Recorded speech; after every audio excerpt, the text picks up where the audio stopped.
Step 1, wake up, really gonna rise with the sun. Step 2, get some food in you. Step 3, think real hard about what you wanna be. Step 4, everybody just do your thing. Wake up, today's gonna be a good day. Wake up, today's gonna be a good day. Wake up, today's gonna be a good day. Wake up, today's gonna be a good day. Wake up, today's gonna be a good day. Wake up, today's gonna be a good day. Wake up, today's gonna be a good day. Wake up, today's gonna be a good day. Yo. Set your affirmations, aspirations. I got shit to do, the aftermath of preparation. Good food, good mood, blood in circulation.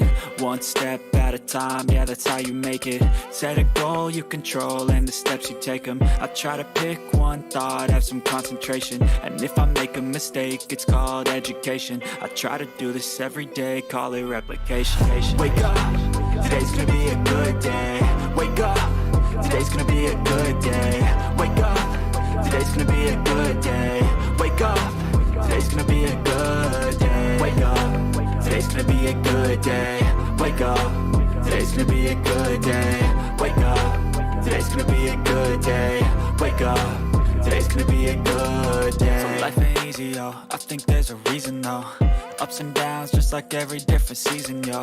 Sometimes I'm high, other times I'm barely breathing, though. I always gotta fight and hide from the demons, yo. Negative thoughts are poison, they rot. Head full of flies, so here come the clouds.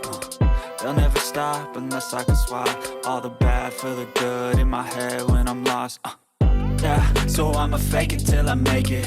Positive thoughts are overtaken, I got patience. One day at a time is how you operate a cadence. A flow, you grow, you show yourself a foundation. Stay away from all the shit that causes temptation. I know that I like to do it cause it's sensation. I live my life in my head like a narration. Don't expect Good morning, my beautiful coffee beans. Come on in, sit on down, grab yourself a cup of coffee. We're gonna get to it here just shortly. It's nice to see everyone in the chat. Good morning, I'm Bullhorn Betty, and we're here for Nancy Guthrie. Wake up, today's gonna be a good day. Wake up, today's gonna be a good day. Wake up, today's gonna be a good day. Wake up, really gonna rise with the sun. Step 2, get some food in you. Step 3, think real hard about what you wanna be. Step 4, everybody just do your thing.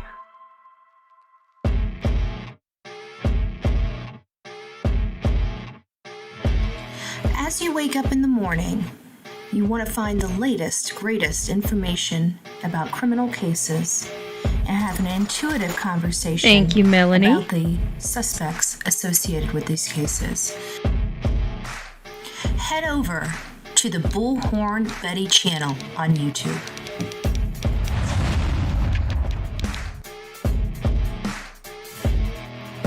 Get breaking news right here on the Bullhorn Betty channel. Welcome to the Bullhorn Betty Coffee Club. Enjoy your stay and enjoy your day.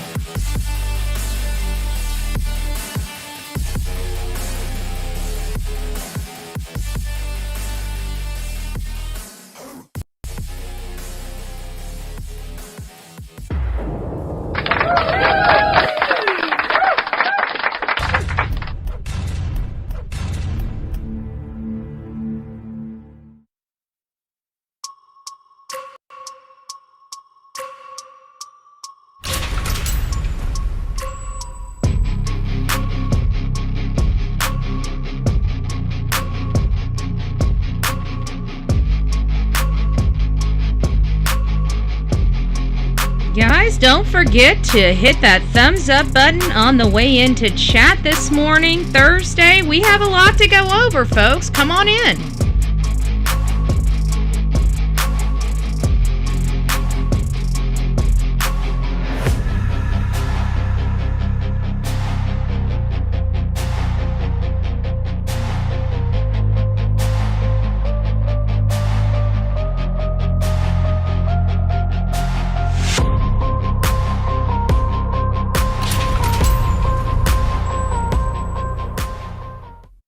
Good morning, Coffee Club. This is Bullhorn Betty, and welcome to what might be the most critical live update we've done on the Nancy Guthrie case.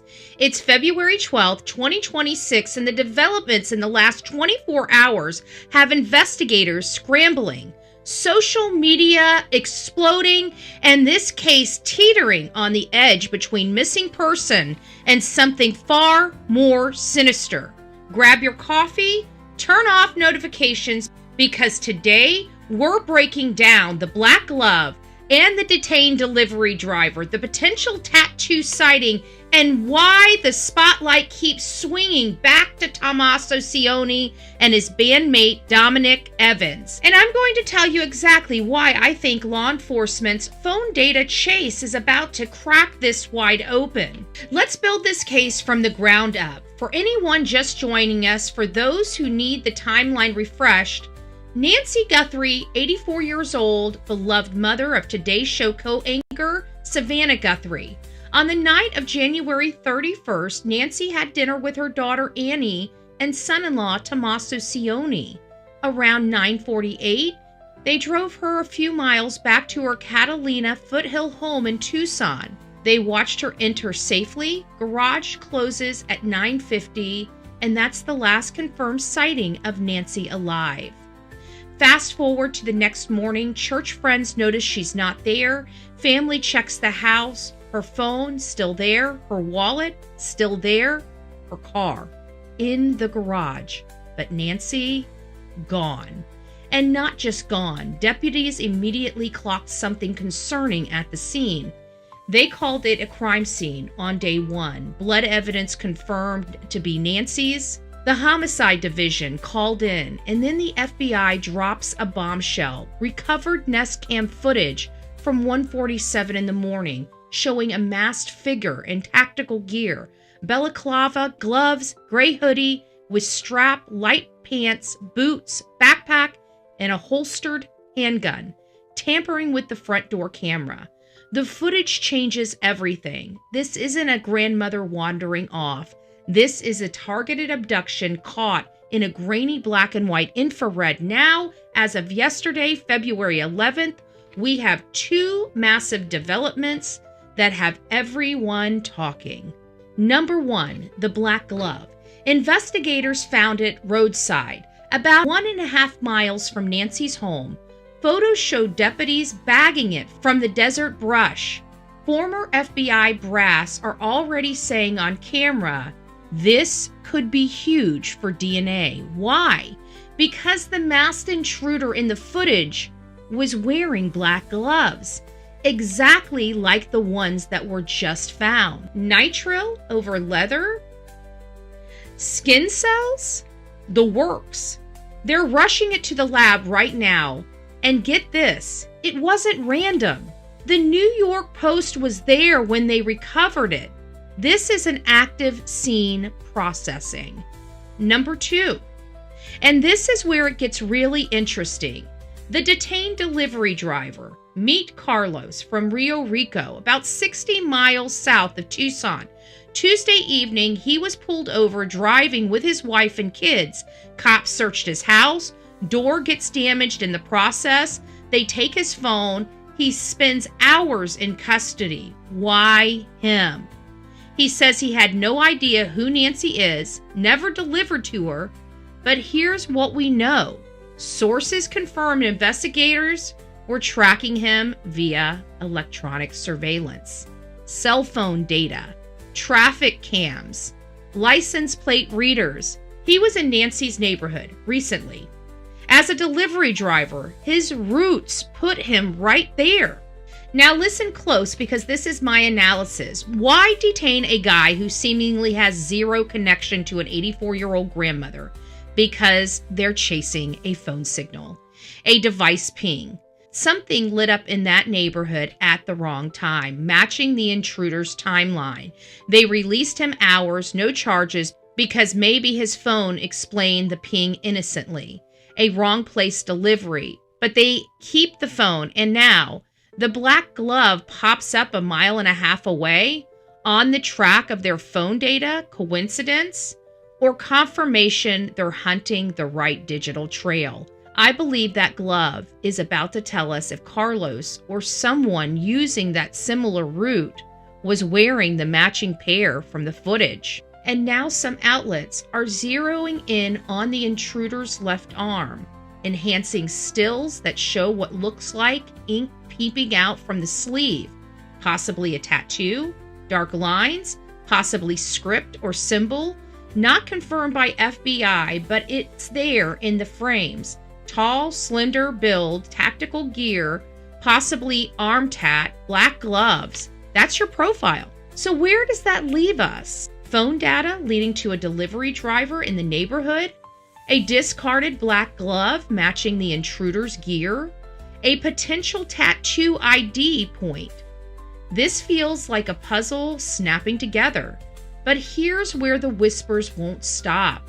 Tommaso Cioni and Dominic Evans. Tommaso, Nancy's son-in-law, Annie's husband, the man who dropped her off that night, has been interviewed intensively and extensively. His name surfaced hard after reports of Annie's car being towed for forensics. Sheriff Nanos had to go public. Tommaso is not a suspect. No one is a named person of interest. But let's be real, the last person to see her alive, the family vehicle scrutinized, that's standard protocol, but it fuels the fire surrounding Tommaso and his friend. Enter Dominic Evans, Tommaso's longtime bandmate, drummer in Early Black, the Tucson rock outfit they founded together back in 2007. Social media gone wild. Does Dominic match the build? The possible facial hair shadow through the mask? YouTube channels overlay his photo on the FBI still. Adam report on X calling it out. Fact checkers say it's all speculation, no LE link, no evidence. But the internet doesn't care about not a suspect. Bandmate for years, Tucson local, inner circle. Now tie it together. Phone pings in the neighborhood, pulling in a delivery driver, black gloves, dump site, arm tattoo hints, family scrutiny that won't quit, random notes that scream misdirection, no proof of life after deadlines. Is this a stranger predator shredding gear on his escape route? Or someone closer using a tech trail and gloves to throw off the scent? That's what we're here to unpack today.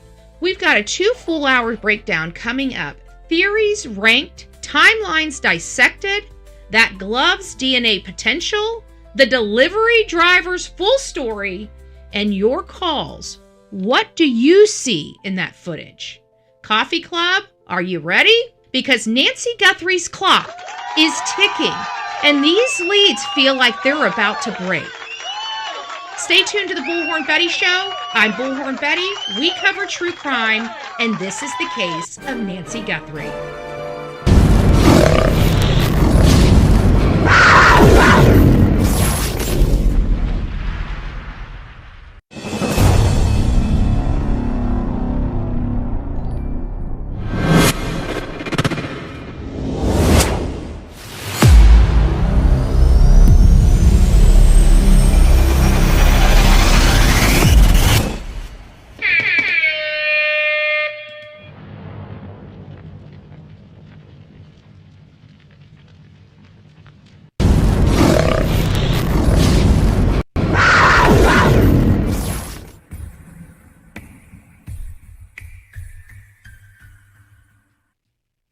Well, good morning, my beautiful coffee beans. I'm Bullhorn Betty. We're covering the case of Savannah Guthrie, and we've got a lot more questions today than we once did. This case has just taken us all over the place.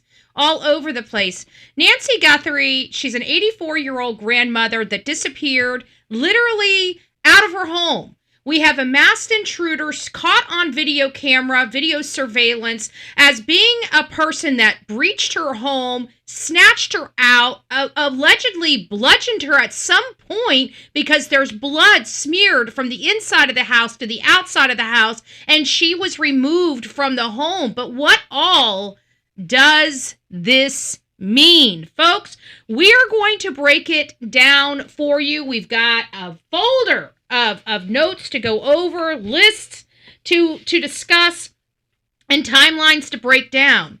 Now, Nancy Guthrie being 84 years old, disappearing from her Tucson home, this is not a comfortable situation for anybody involved, not us, not law enforcement.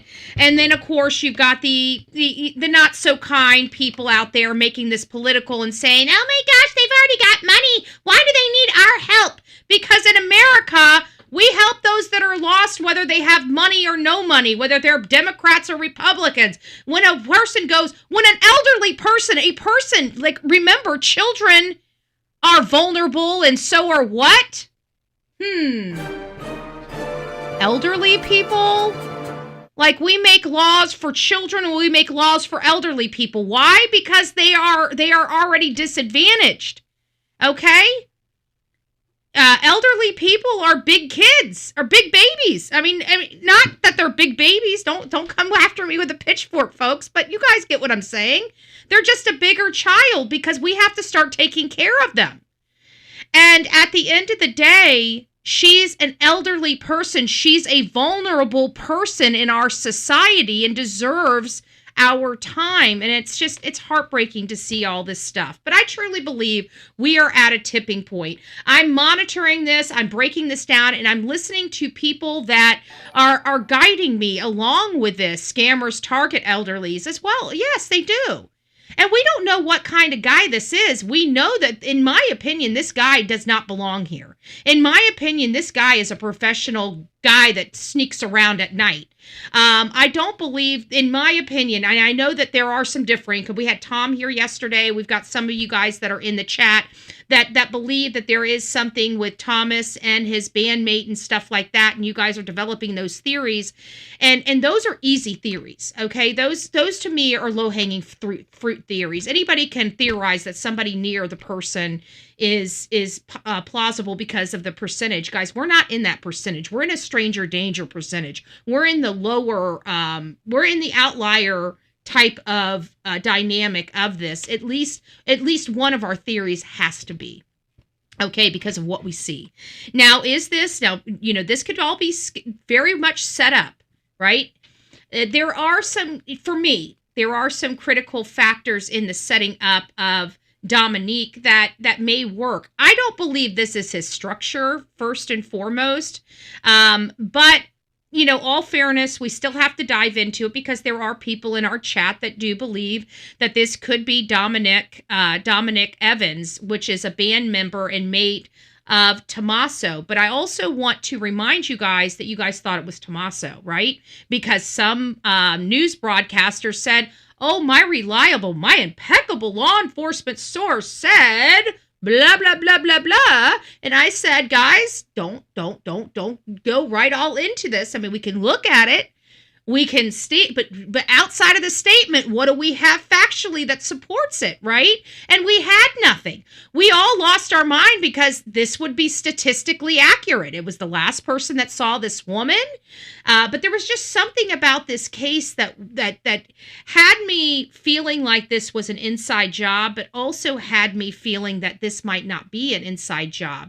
The predominant theory that we were running with before we saw this was that this was an inside job, that this was somebody known to her, okay? And it's not the fact that this person is covered in gear, okay? A person known to the person would cover their face, would be in disguise when they go up there. So that's not the reason why I'm backing away from this being known to them for this channel. I think the behavior, outside of Ashley Banfield, of course, Ashley Banfield, oh my gosh, look! He looked like he was ready for that step. I can't. Ashley Banfield drives me nuts sometimes. She just drives me nuts. I do not like her. Sorry.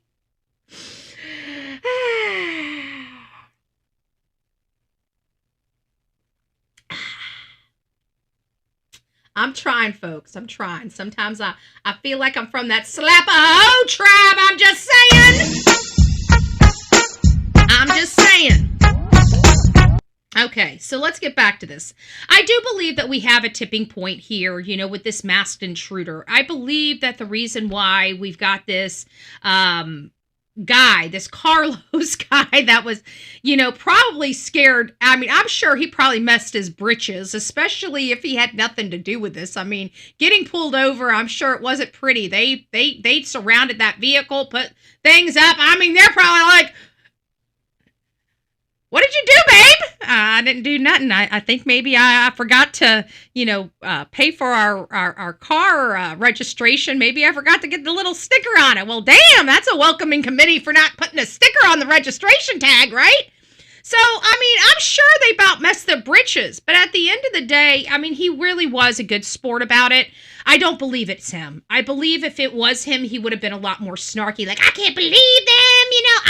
We're gonna sue them. We're gonna take the county for everything that they're worth. We didn't hear that out of them. You know what he said? He said, well, I hope they find the right guy. But I'm not it. But I do hope they understood, which is, I'm not sure if I would have handled it. I'm not sure if I would handle it. So, this is where we're at, the tipping point in this masked intruder into the house. But one of the things that I've noticed about this is that he didn't appear, at least for me, to be familiar with this house. He seemed to be more familiar moving around in the middle of the night in complete darkness. He seemed to be a professional at that, including knowing how to use his light in his mouth to just light it up just a little bit so he can see a little bit, move, light it up a little bit, see a little bit, move. He was a professional, okay? I'm sorry. There's a lot of things about this man that screams not professional, like the holster being a revolver holster with a semi-automatic gun. That screams, dumbass, okay? This is a punk. Okay, so I'm getting a vibe of this person. I'm getting a profile of this person. But this is far from being a professional abductor or a professional hitman, okay? What I see as being professional is a person that is professional at moving around in pitch black. That means that, to me, this dude's a creeper. That means he's been out there, in my opinion, for a while doing this all over this community, unbeknownst to people. Which, again, is freaking scary, and it makes the hair on the back of your neck stand up. Let's be honest. Seeing something like this, and it makes you wonder, is this going on when we sleep? I mean, I'm sorry. I haven't been able to sleep too well since this creep showed up on our screen, okay? I will be honest with you. I even took my green screen down in the bedroom because I have a green screen when I worked in the room a lot, right? When we were doing Sebastian Rogers and I was eating, drinking, and sleeping that case trying to find that boy, I camped out in the room. I put my green screen up and worked from the room so I could go to sleep, get up, work. The only time it was insane. That was an insane case, right? And so I finally took my green screen out so I can look out my window, okay? I don't know how many of you guys bought extra security cameras and security lights. I'm not sure. If you haven't, then I'm not doing my job here, okay? Because let me tell you, we financed a little bit of security system around here. I'm sorry, but this case is scaring me. Okay, this is the stuff creeping in the dark. Okay, this stuff unnerves me. How many of you guys are unnerved by this? Put a 1 in the chat. If this is like, yeah, we expect it. Put a 2 in the chat. I'm going to have to interview some of you twos. I'm just going to have to do it because I don't know. I'm a 1 all the way. Okay, I'm a 1 all the way. But this right here, this creeps me out. I'm not going to lie to you guys. Okay, this stuff that we're looking at here on our screen, it scares the shit out of me. So if you guys are scared, even you guys, I mean, I will tell you, I am an alpha female. Okay, I'm an alpha female, so I don't like being intimidated. I don't like being pushed around. I'm a short chick too, I'm only 5'1", so I'm a short Irish chick with some Indian traits in me. I'm telling you, I'm not the one. I'm just saying, I'm not the one. But at the end of the day, this scares me, okay? I'm 10 foot tall and bulletproof in this little, 5 foot nothing body, okay? There's not a whole lot that makes this little girl, squeamish, so to speak, okay? I don't get seasick. I don't get nauseous. I could probably see a dead BODY. You know, I probably wouldn't lose my cookies because I've been studying this stuff for years, right? Not a whole lot scares me, Army vets. Like, well, that's because we got some things planted around the house. We got booby traps. Army vets got booby traps. That's why Army vets not worried about it.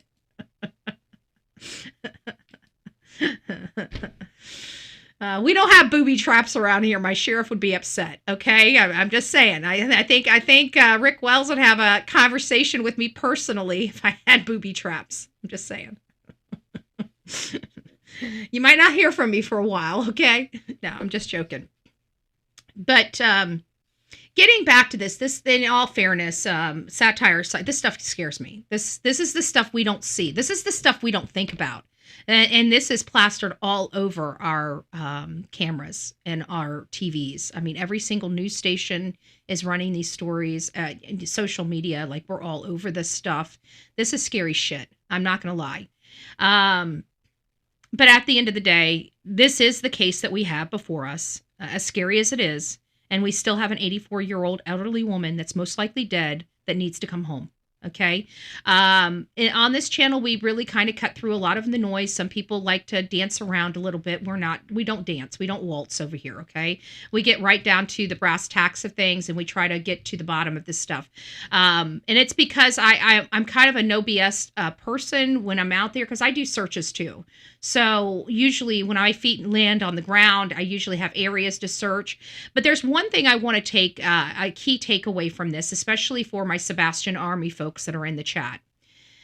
This is what we expect from law enforcement. Okay, they ended the search. So did they did in Sebastian Rogers. But remember how I told you that we expect, once data comes back in, them doing searches to start identifying data trails and stuff like that. This is why I say Sumner County is absolutely fully incompetent.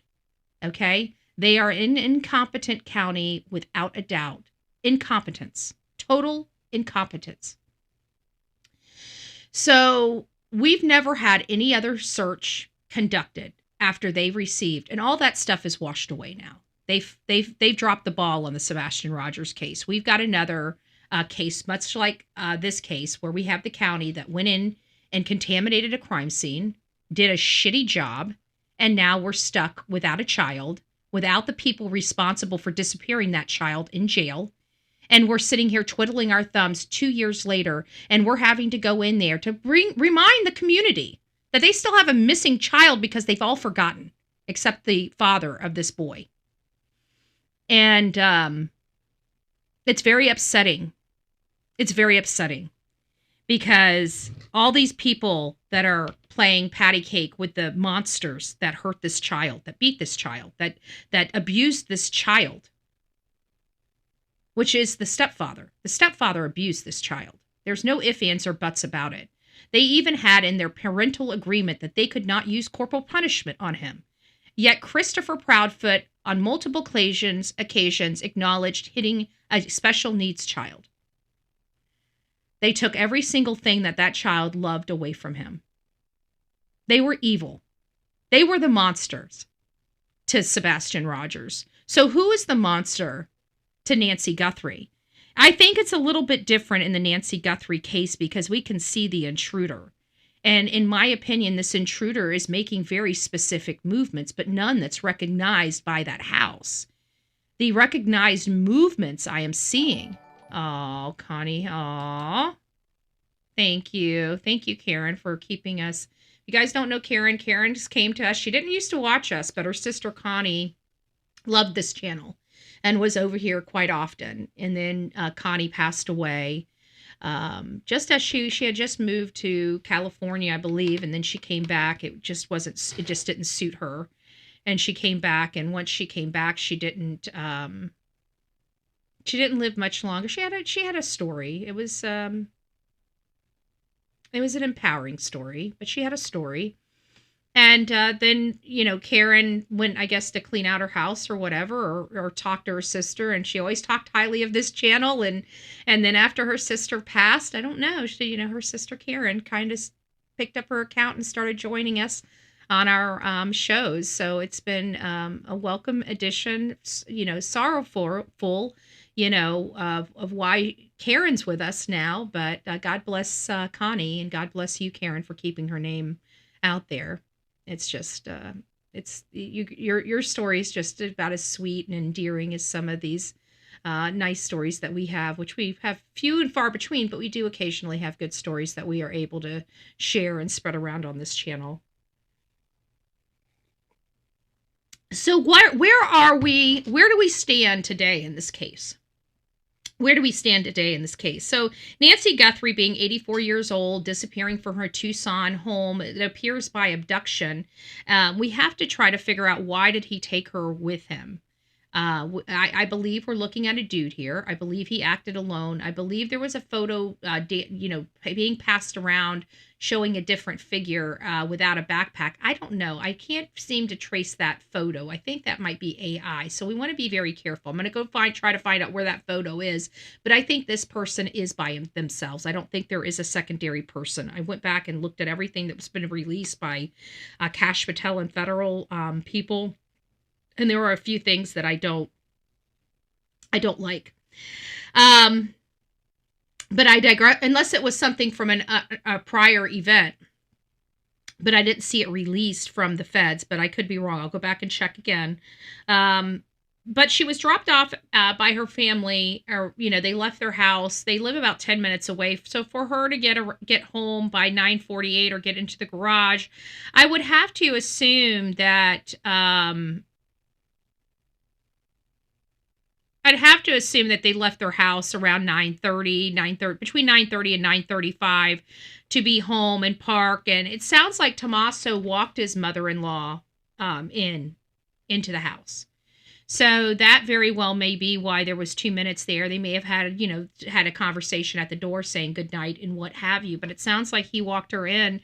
From everything that he didn't just drop her off. He made sure she got into the house okay. So he did everything a son-in-law is supposed to do, and I don't know. I mean, yeah, he was the last person, but he really wasn't the last person that saw her alive. Why? Because we clearly see a third party we do not know breaking into Nancy's home. So that would be the person that's now the primary suspect.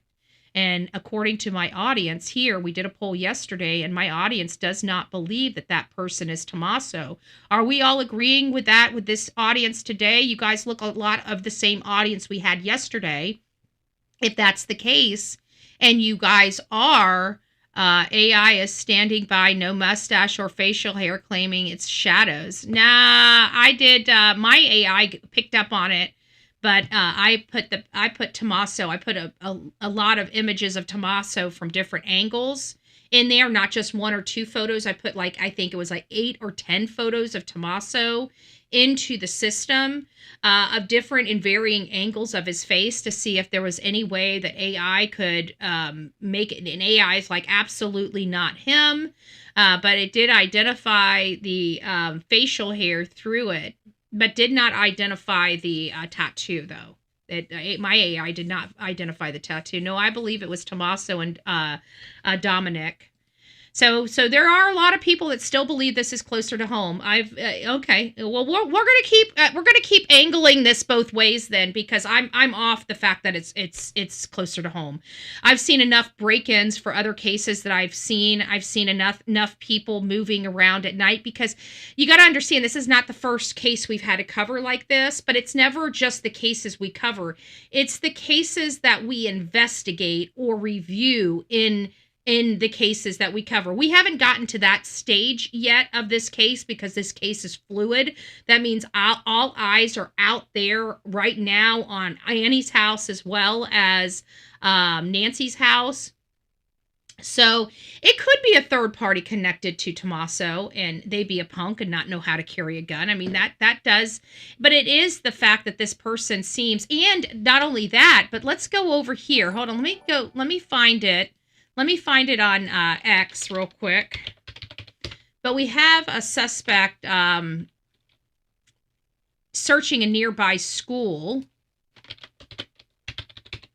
And this looks like the body structure, in my opinion, of what we are. Let me find it real quick. I gotta wait until it loads up.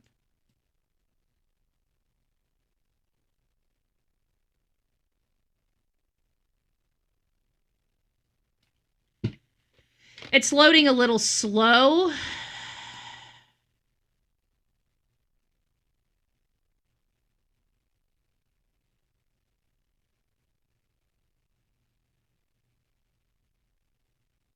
So it looks like it's an Ozark Trail backpack, probably from Walmart. Where is... I could have sworn it was Ictamel that had the video of the people. Maybe it was Nerdy. Let me go to Nerdy.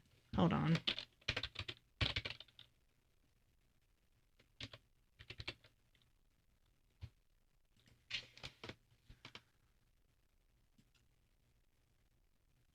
Give me a second. I want to find it because it was the it was a guy that was at an apartment complex not too far away from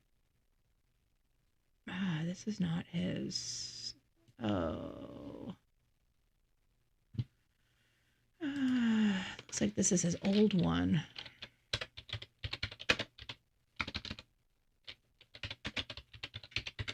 You guys know what I'm looking for? It's the one of the Peeping Tom. I don't see it here. Let me go over to YouTube. I did see it. It was one. It was a guy that was. Oh, I forgot I had a meeting today. Oops. Oh well, I'm not going to be there today. Let's see what he has here. I could have sworn I saw his video. And I don't see it here. But I could have sworn he had a video of the person breaking into this apartment complex. I'll have to find it. I don't have it unless somebody has it and can send it to me. Anyways, let's get on with it. So I've spent enough time looking for it. But there's a place where there's two different situations where somebody's wearing a reflective vest or something. And somebody's trying to look or break in. If you look at his pants, you can see where whomever has tucked down extra material. Okay. Well, we'll get to that analysis in just a second. I haven't seen it. I'm trying to find it. Let me do a search here. Break in near Nancy Guthrie's home.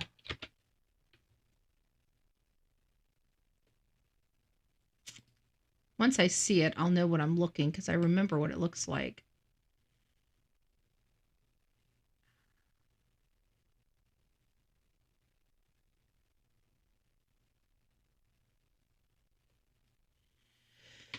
Oh, good gracious. I freaking hate... I'm really starting to hate Google. Google doesn't give you shit anymore. There's so much clogging Google up that you can't even search anymore. Let me go to TikTok or YouTube or X. X usually has everything I need.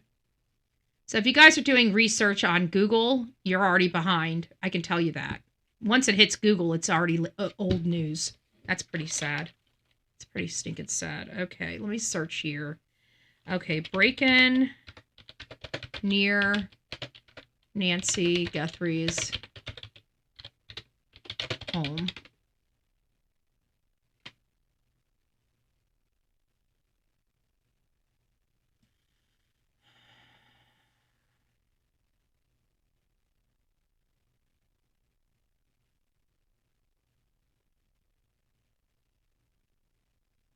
Ooh. Ooh. Ooh, this might be interesting. Ooh. This is not what I was looking for. God bless it. Close, reverse views, separate views. Good gracious. I don't know what they do. They have all this new shit. Give me a second, folks. I'm getting frustrated at this point because my computer just keeps doing whatever the hell it wants to do, and it's starting to drive me nuts. Okay. Separate the view. Can I separate the view? Can't even separate the view. Good gracious. Does anybody know how to separate the view when these things get together? Okay, there we go. Separate views. Good gracious. Here we go.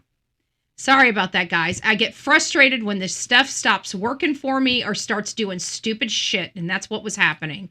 And now I moved another thing off of the... Woosah, Andrew, woosah. Okay, we've got somebody looking like they're breaking in. Can you guys see that? I can't even get to my viewer. There we go. Okay, here we go. God bless it. Okay, here we go. There you guys go. This is going on right now. It looks like he's got that gray backpack. Looks like what we're looking for here. Hold on a sec. God bless it. All these damn screens. Excuse me, guys. Give me a second. Fuck's sake. Sorry, Sonia. You're going to have to deal with me because I got so many damn screens going and nothing is working for me right now. So you're going to be pretty upset and fit to be tied after my conversations today. Okay. So what we're seeing here, this is what the comment says. It says... new video has surfaced of a person attempting to open a gate at a home approximately 5 miles south of Nancy Guthrie's home. This is taken from February 1st at 1:53 a.m. Well, then this person has already excluded this person being a possible... That's just stupid. They've already excluded this person being a possibility if it's 5 miles away because the person was at her house from 147 to 228. So never mind. But it is interesting. Look at this. There's this stuff going on all over the place of Tucson. Look at these backpacks. Bald head, throwing a backpack over a fence, has another backpack that looks like it's got some reflective properties to it. So, I mean, it is a good option. I was looking at it, but it doesn't fit. Sorry, guys. It just doesn't fit. So now we're back to the black glove. It doesn't fit. So, but we'll keep looking for it. Deputies found concerning signs at the home, including her phone and pacemaker data ceasing during the night, leading Pima County Department to publicly call for the residents a crime scene, saying they believed a crime occurred inside her home. The FBI released still videos of the masked intruder, which we see above my head here. And the person appears to be tall and slender, wearing a balaclava, gray tactical outerwear, light pants, boots, gloves, carrying gear, including what appears to be a handgun, as you see it right there, holstered with his hand over it right above my head. Authorities describe the case as a possible kidnapping or abduction and acknowledge ransom communications. But they say they have not identified any suspect or person of interest to date. Underscoring that after all, the masked intruder ransom note, a big name, FBI involvement, no one is officially named, and no proof of life has been made public. I was told by somebody yesterday, I've been doing AI stuff, to check to see if there's any way that you can determine whether Nancy Guthrie is alive or not. And unfortunately, let me move this down. Unfortunately, AI told me that there's nothing that they can do.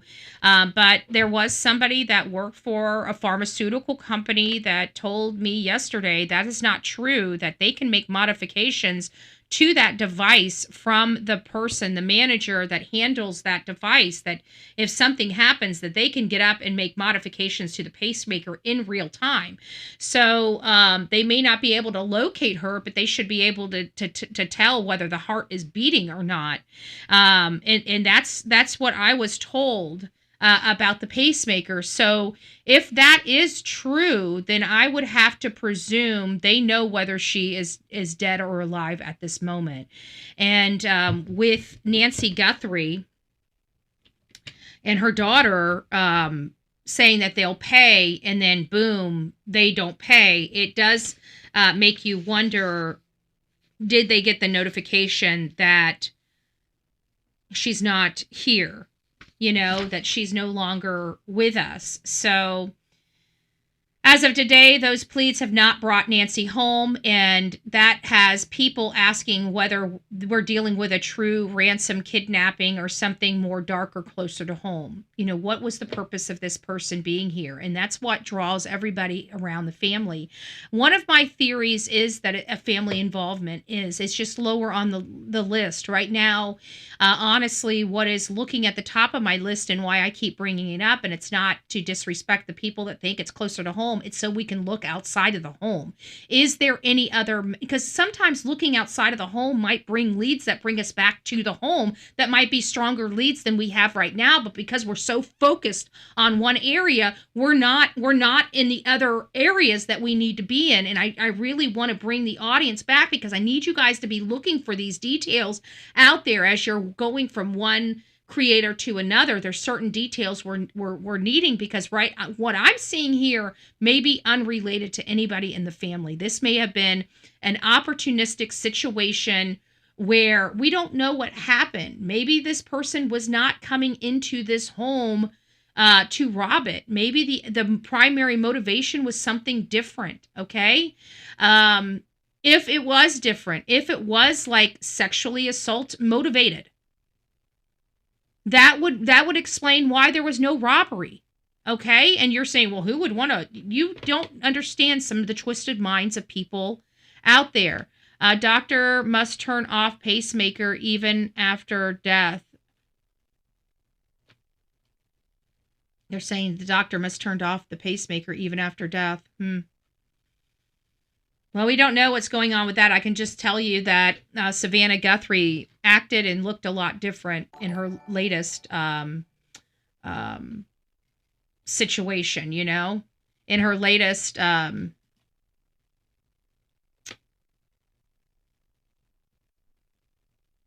what would it be? In her latest... anyways, I'll get past it. And my brain just... one theory was he approached the wrong home. Maybe he was going after somebody else. That might be it.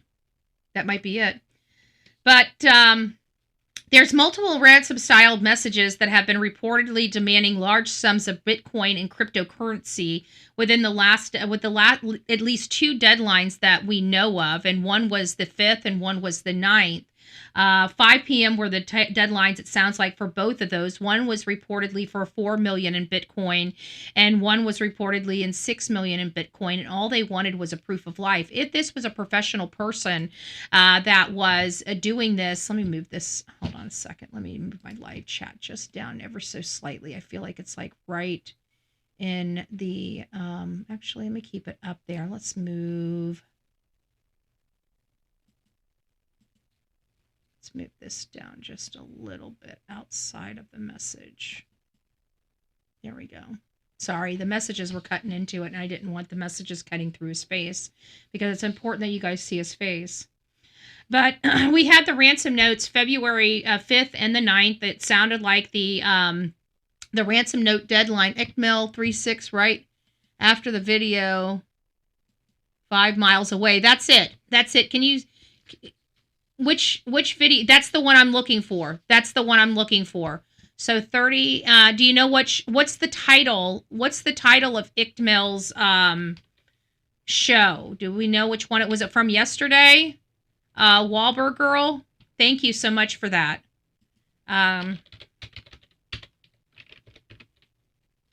ICML had a backpack guy video on his show. Yeah, that's the one I'm looking for. No, that's not this one right now. It's the other one. It's not the backpack guy. This is the one we just showed. It's the other one.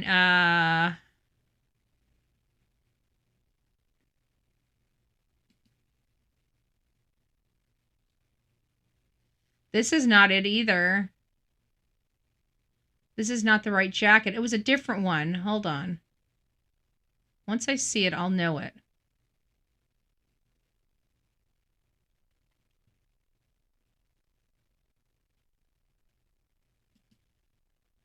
So this one's concerning, but he doesn't have a mask on. He doesn't have the right shoes, the right jacket, or the right backpack. This other one was the most... Bless it. I know he had it. But I think it was from the day before. Let me go back and see the day before live. Let's go in here.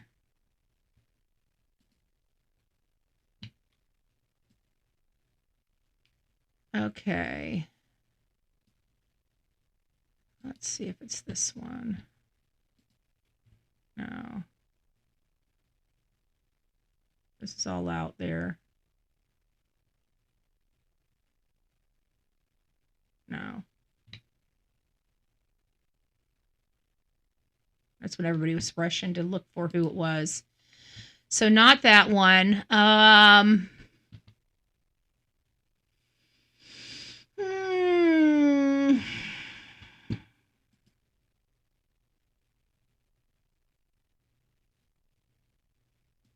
Let's see if it's in this one. This is just him talking. Yeah, this is just him talking. No, it's not this one. It's a guy that's peeping in an apartment complex. Okay, it's 5 miles away from Nancy Guthrie's house. This guy has reflective gear on. None of this is what I saw. It was well known. Betty, I emailed it to you again. Okay. Okay, maybe I saw it from you. Maybe that's what it is. Thank you.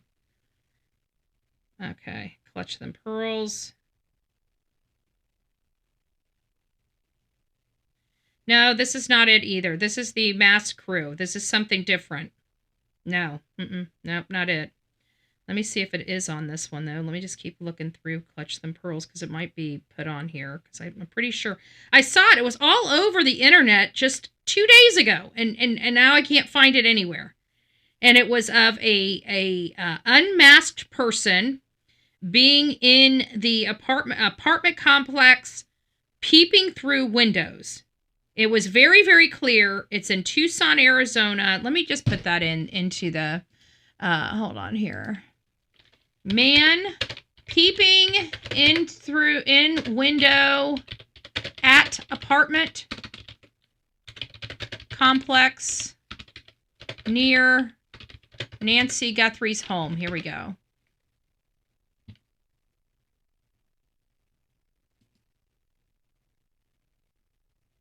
And I just don't see it. Is this it?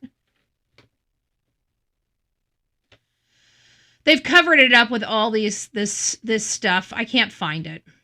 It's going to take me forever. If you guys know where it's at, let me see if it's in the chat. Did you guys put it in the chat by chance? It's of a guy peeping in the windows of an apartment complex near. No. Okay. Well, we're getting past it. I've spent enough time looking for it. I'll have to find it. I don't know where it's at. So, as many of you guys know, let's get back to the show. We have,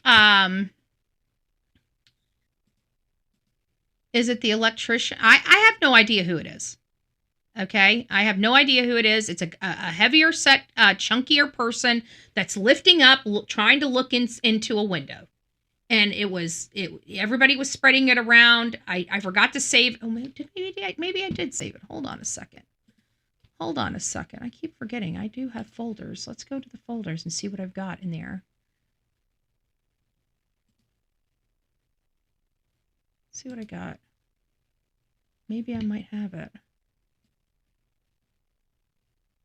Damn it. I didn't save it. That sucks. Oh, that sucks. Okay, so I don't have it. I didn't save it. I don't know where it's at. But I will come across it again. And when I do, he looks like an electrician. Yeah, something. He's reaching in, or I believe he's a delivery guy. This is in the middle of the night. He's on a black and white camera, which tells me it's night vision, and he's trying to peep in. They're calling him an electrician. Okay, well, if they're calling, that's the one I'm looking for. If you guys can find that one.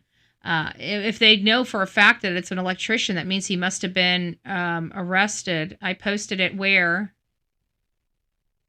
Where did you post it, love? Check it, Justin. He has everything. I already checked this. I can't find it on Justin's site. This guy, Ickmel's Vizia, show 2 backpack. Yeah, that's not the guy. That's not my guy. My guy, yeah, he was wearing like a reflected. Yep, that's the one. That's the one. So I don't know which one that is, but that's the one I'm looking for. I'm not looking for the most recent one. The most recent one, okay, I found it in email. Thank you. The most recent one, guys, let me just break it down to you. The one that's being passed around, there's no possibility that could be it. It's 5 miles away, and he's trying to jump a gate at 153. Well, we know that the camera was being pulled down at 147 at Nancy Guthrie's house 5 miles away. There's no way he could possibly be at Nancy Guthrie's house until 2:28 while being 5 miles away, jumping over a fence. So, hey, you know what? Robin's good. What we got? Peeping Tom. There it is. Is it it? That's it! Yahtzee! Thank you, Miss Robin. That was it. That's the one. That the one. She found it. We got it, guys. We got it. Woohoo! Woo-hoo-hoo! I knew it. I was getting frustrated. I get frustrated, boy. I do get frustrated. I can't stand when things don't go my way. I'm a big old baby.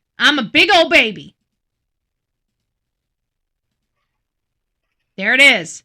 That right there. That looks kind of like the body. Everybody keeps saying this guy's tall and slender. I don't know. That's the kind of body shape I'm looking at in that photo.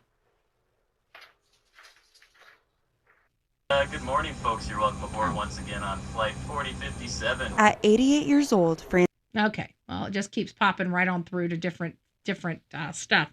So as you guys can see, that was the Peepin' Tom I was referring to right there. This guy right here, that's what I'm talking about. And he's a teacher. What? That's a teacher? Creeping? Because as you guys can see, this is at night. This is night vision. You can always tell night vision from day vision. Because this is crystal clear. But you can see the reflective gear on the shirt. Yeah, the body height. That's what I'm saying. To me, he's dressed like Amazon. Well, he creeping. He creeping at night in Amazon. But long story short, if they had already taken Nancy... No, because that wouldn't make sense. See, I was always thinking that too, you know, even like the family part, and the bottom line is nothing fit other than her going home. So, and they didn't have any cameras indicated earlier that night. So I don't think that that's the case because the pacemaker, that's what defines that she was removed and when the specific time she was removed, because you can't take that pacemaker out unless you do heart surgery. So the pacemaker is very, very, very important. And I think that pacemaker, that 228 timeline, let's get the timeline back up here. Where is my timeline? There it is. So as you guys see, 228. All right, 228. The pacemaker app shows disconnected from phone. So we know exactly, at least in my assessment, exactly when Nancy was forcibly removed from that home, in my opinion. Right? Forcibly removed.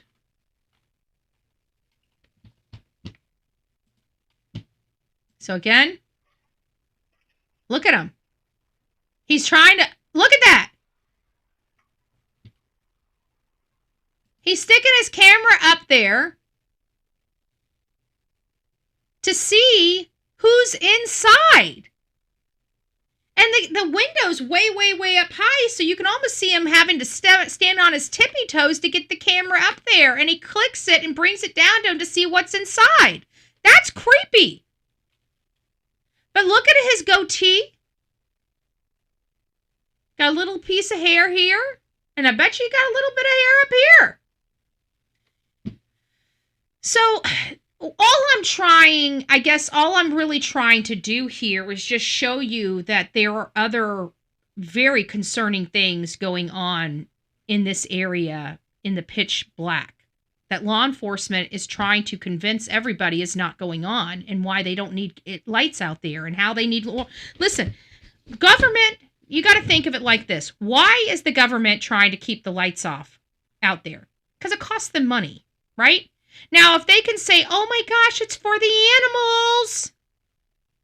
And you got people that are like, oh, well, we love animals. Well, they're sitting ducks in a whole bunch of darkness. Because they love the animals, right? And we all love animals. We can all agree we want animals to be taken care of. We realize that, much like the desert, these were areas that coyotes were able to roam freely, and the human people took it over and built houses, and now we have to live among, wildlife. And that is life, okay? And it's unfair to the animals, okay? It truly is unfair to the animals. So is a lot of things, right? So is a lot of things. The life is unfair. Okay, animals get out on our roadways all the time and get hit by cars. Deer, dogs, raccoons, possums, armadillos. I mean, there's how many animals do you see on a weekly? And out in the country, it's a whole different story. Like, I don't know how the hell South Carolina. There's a stretch in South Carolina. You go down, all you do is see on the side of the road dead animals. It's sad, right? But it is life. Animals die when humans take over their area. It is part of life. It's part of the life cycle. Okay, I'm not going to cry over it. It's sad. We want to try to live and coexist with wildlife. But at the end of the day, to what extent? Okay? And for this particular matter, we have a situation where folks aren't getting lights, and therefore it's hindering law enforcement's ability to prosecute these creeps that are creeping around in this pitch black that they created for their citizens. The only thing our government is designed for is educating and public safety and infrastructure. That was the design of our federal government. It wasn't for entitlements, okay? It wasn't for government assistance. It was for three very specific things, okay? Public safety, education of our kids, and our infrastructure, making sure that we have roads, traffic lights, and stuff for us to be able to move about. Trains, ships, planes, those type of things, and making sure there's regulations, again, for public safety, okay? Again, you notice how I keep saying public safety, and if you notice when I talk about public safety, I'm always saying public safety. Why am I saying public safety? Because public safety is what our government was designed to do. Convincing a whole community that light pollution is better than having lights to protect people is not public safety. So therefore, the government in this community is failing them. I'm not saying they're being failed. Society is showing that they're being failed. You have a grandmother that was ripped from her home by a person that was able to creep in very, very dark areas. Why do we have lights? Why do you think I have a pole with a light out here that my government put in? Because they know lights are a deterrent. Obviously, my county gives a shit about my well-being and to make sure that I'm still alive. And if, for God forbid, somebody comes in here and attacks me, takes my life, abducts me, or sends a ransom letter, they'll have lights to be able to look at the tag, okay? They'll be able to have cameras that can pick up the car that's speeding away from my home. These are things that my community does for me and every other citizen in this community. And I would think that public safety would be the number one criteria for any community, not the welfare of animals. The welfare of animals are important. I don't want you to misunderstand me. I love animals. You guys see I have a Delilah. Delilah is my baby. Okay, I want everybody to have Delilahs. I don't want to know that they're Delilahs that go to a gas chamber. I think that breaks my heart. Okay? It breaks your heart. We don't want anything happening to animals. I'm not here to say we need to hurt animals, but I am here to say that our public safety trumps animal rights and welfare. That's what I'm saying. And in this situation, I think that having some lights in this community would have went a long way to helping this case. That's what I'm saying. And it's unfortunate that we are here with the case that we are. Now, law enforcement versus media versus online sleuths, right? We're getting a lot of information from law enforcement, such as no suspects, everyone is still in, and don't spread rumors. Pima County Sheriff has repeatedly stated they have no identified suspect or person of interest to name. They haven't named any type of vehicle, even though this woman was abducted from her home and it appears that would have to go. I haven't seen Delilah. Oh, she's around. I kicked her out of the office right before I started because she comes in here and she starts whimpering. You'll hear her when you hear my outro because she's got it down to a science. When she hears me say my outro, you'll hear her little bell start coming down the hall. It's so cute. Like she knows. She knows it's about time to go out, right? It's funny. She does it every day too. Yes, Robin, thank you so much for getting that. So they're saying that they still haven't identified a person of interest or a suspect and warns about sharing unverified information and accusations, much like Ashley Banfield. And he actually said that it could hurt the case and hurt the investigation. What if it truly was Tommaso, right? And you've got the investigators playing Tommaso as if he's a victim and not a suspect. And then you come boldly out and say, oh my gosh, we heard from law enforcement sources that he's a suspect. What do you think that's going to do? It's going to make him say, you guys think I'm a suspect? Are you guys interviewing me as a witness or a suspect in the crime? And they're going to have to say one or the other because you just asked them. They have to tell you. And at that point, what are you going to do when they say we're interviewing you as a suspect? I want my lawyer. And then it ends all conversations. So this could very much hinder their ability to ask those questions. When it came to Chris and Katie, I wasn't worried because they weren't asking the questions. They stopped the search. They shut the public out. They shut the case down. They wouldn't let the FBI in. They won't let the U.S. Marshals in. They won't let anybody into the case that will actually solve it. Meanwhile, they're not doing anything but sitting on their ass and with their thumb up it. I mean, that's the Sebastian Rogers case in a nutshell. That's a Sebastian Rogers case in a nutshell. It's a joke. It's a joke. And now they keep dragging their ass. It's been 2 years. They still refuse to ask for help because they're so incompetent. They're not like this Yahoo out here in Pima County. At least he brought in the feds and accepted the feds' help early on. And they pretty much took over the case. Sumner County won't let the feds take over the case because the Sumner County doesn't want everybody to know, like Pima County, how many things they dropped the ball on, how horrible their investigation truly was. We're finding out that about Pima County because the feds have taken over the case. And they did contaminate the crime scene. That's why Sumner County refuses to hand this case over. Because everything that we hear on social media have been saying about them is going to be proven correct. I guarantee it. I guarantee it. And they don't want it. They don't want it to be proven correct. So mainstream media is leaning into a prime suspect narrative, then walking it back as clarification lands. High-profile media coverage, such as Ashley Banfield, which is the one that kicked all this off to begin with, is reporting that the son-in-law, Tommaso Cioni, was the one responsible or potentially responsible for the disappearance of Nancy Guthrie. But we clearly see above my head, this does not look like, and we pulled this, and not only has this channel pulled it, but multiple channels around this country have pulled this very aspect of whether they believe that this person is Tommaso, and every one of them says no. And now all of a sudden it's his bandmate because they believe it has to be connected.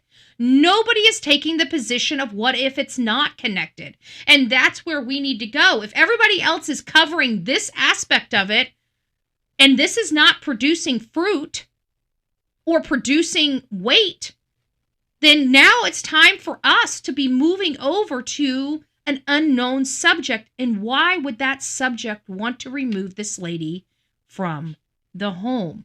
Maybe because she died. And this person may have been scared to be caught with a homicide and decided to cover it up.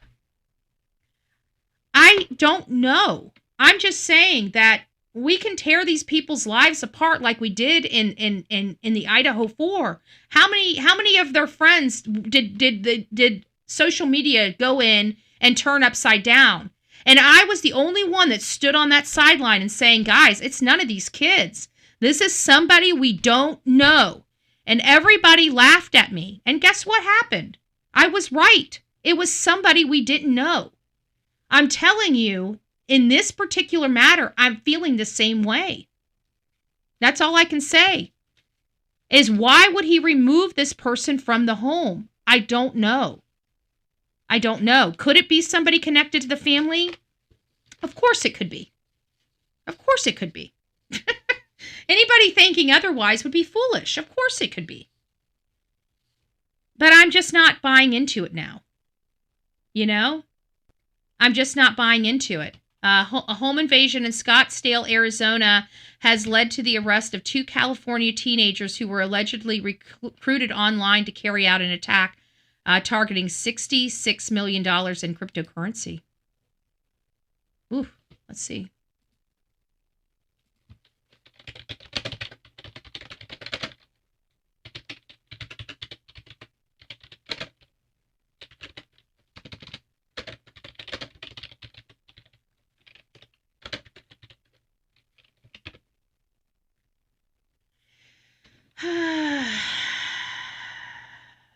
Ooh.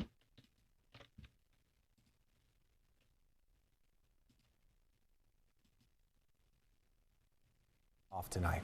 2 teens from San Luis Obispo County were arrested in Scottsdale, Arizona, accused of a home invasion and a plot to steal millions in cryptocurrency. News Channel reporter Jared Zinn is live in San Luis Obispo. Jared, investigators say these teens were recruited for this shocking crime online. Good evening, Scott. That's right. One of the teens lives in SLO and attended San Luis Obispo High School. The other lives in Morro Bay. And the teens told Arizona authorities after their arrest that the two had only just met. Ari Parker lives in Scottsdale, Arizona. At first, he didn't think much of this blue car in the background of his Ring camera footage from Saturday. I had no idea they were connected to the crime that happened here. Just down the street, SLO County teens Jackson Sullivan and Skylar Lapel, disguised as delivery drivers, allegedly forced their way into a home. Interesting, delivery drivers. Investigators say they violently restrained 2 adults and demanded $66 million in cryptocurrency. A third resident managed to call police. The police work was really impressive. They were pounding the pavement, doing old school gumshoe police detective work, knocking on doors, letting neighbors know what was happening. The teens fled and after a pursuit hit a dead end and were arrested. Once in custody, the teens told Arizona authorities they had only just met each other. Many of them have lived here for 15, 20 years, and they mentioned that this is the first time they could remember something like this happening. Unidentified characters known as Red and 8 allegedly sent Sullivan and Lapel messages on the app Signal, telling them to go to Arizona with funds to purchase supplies so they could pose as delivery drivers. It's certainly eye-opening, and it's also incredible the way that different pieces of evidence will be pieced together. Officials at San Luis Obispo High School have confirmed that Jackson Sullivan was a student. From what we can gather online, he played sports and wrote articles for the student newspaper. The teens are being held in Arizona and will be charged as adults on multiple felony charges, including kidnapping, burglary, criminal impersonation, and felony flight. Live in San Luis Obispo, I'm News Channel reporter Jared Zinn. All right, guys. So interesting. We've been hearing about Roblox, grooming children and how detrimental and disastrous Roblox is. We've been, and now we're hearing signals reaching out to teenagers to abduct people for ransom, 64 million in cryptocurrency. This we've identified as being possibly a younger intruder. Could this be something? I mean, now this kind of takes us into a field. I mean, with all this AI, encrypted messaging, and all these other things going on, Scottsdale is rich people money too. But it goes back to my original statement, Army vet, why this grandmother? I mean, everything that we've been seeing, first of all, we don't see a whole lot of ransoms in this country, but the ones that we do see are younger folk typically, not elderly people. Elderly people have medical conditions. They're easier where they can, lose their life from transport or just being scared. It just stops people's heartbeat. It just seems so much more burdensome than say like a 17-year-old kid or something like that. Yes, welcome, Robert. It's hired inside job. Everybody keeps saying it's inside. I was inside, but now I'm kind of like, I don't know. I'm really starting to feel like this is going to be one of those things where this is going to defy logic. This is not going to be the family. I feel like this is not that when we find out who it is, like Rachel Morin. Rachel Morin was attacked on a trail. She was, sexually assaulted. She was murdered. She was dumped. Well, she was dragged off the trail and dumped kind of where she was at. And this took our country on this wild chase for over a year, searching for the abductor of that. And they finally found him. And I can tell you the description that we had and who he was, they didn't, in my opinion, didn't resemble 100%. But 66 million sounds familiar. I know. But of all the people that have money, but she wasn't abducted for ransom or anything like that. But I'm just putting it out, what it took to find her. Because what makes more difficult, folks, is when you don't know somebody, when you are a stranger. Those are the most difficult cases to solve, is the random stranger person, because you are literally trying to find a needle in the proverbial haystack. And if it's somebody known to you, it's a lot easier to locate that person. When it's unknown, you're opening the case up to the entire world as being suspects. I mean, you're talking about a huge mountain to climb here. And I think we're in the situation where it's a huge mountain to climb at this point. I really do believe. I mean, think about what we saw yesterday. It was pretty much quiet, except the glove. And that's when I realized that they have to, why did they pick up a guy that was unrelated to them and he's a delivery car? It just screams they're tracking the phones, they're tracking pings, they're tracking something. And then they find this black glove a mile and a half from her home. I believe that gave them their first indicator that they're following the right phone line now. They did find it. Why TMZ and not the show today?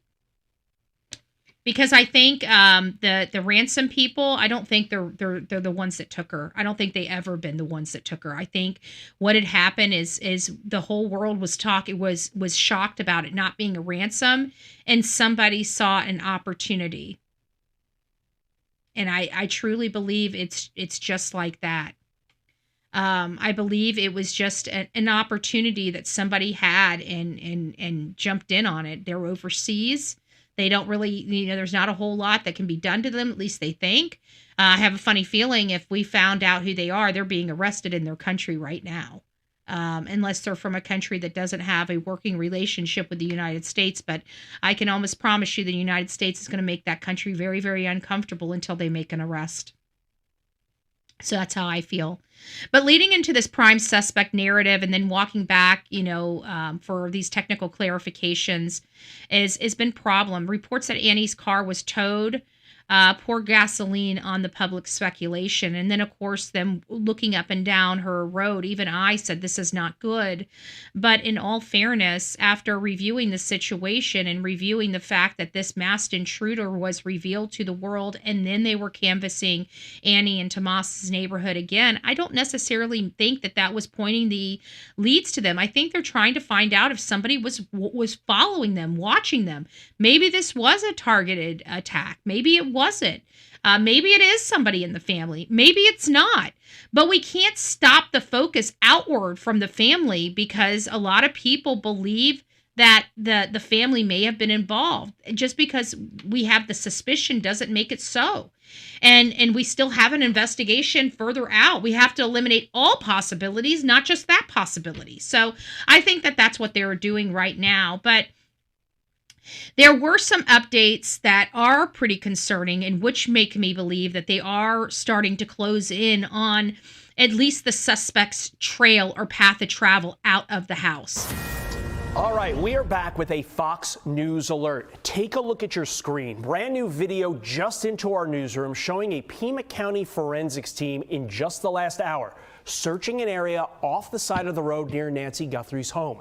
Several deputies were seen, at least one taking pictures, but it's not clear exactly what they are looking for. This new search comes as the backpack seen in these images is now becoming a key piece of evidence for law enforcement as they work to track down Nancy Guthrie and her kidnapper. But it's not just the contents of the backpack and how it could be linked to the person responsible. Some are also wondering why the person at one point in the images appears to be wearing the backpack, and in another shot, he's not.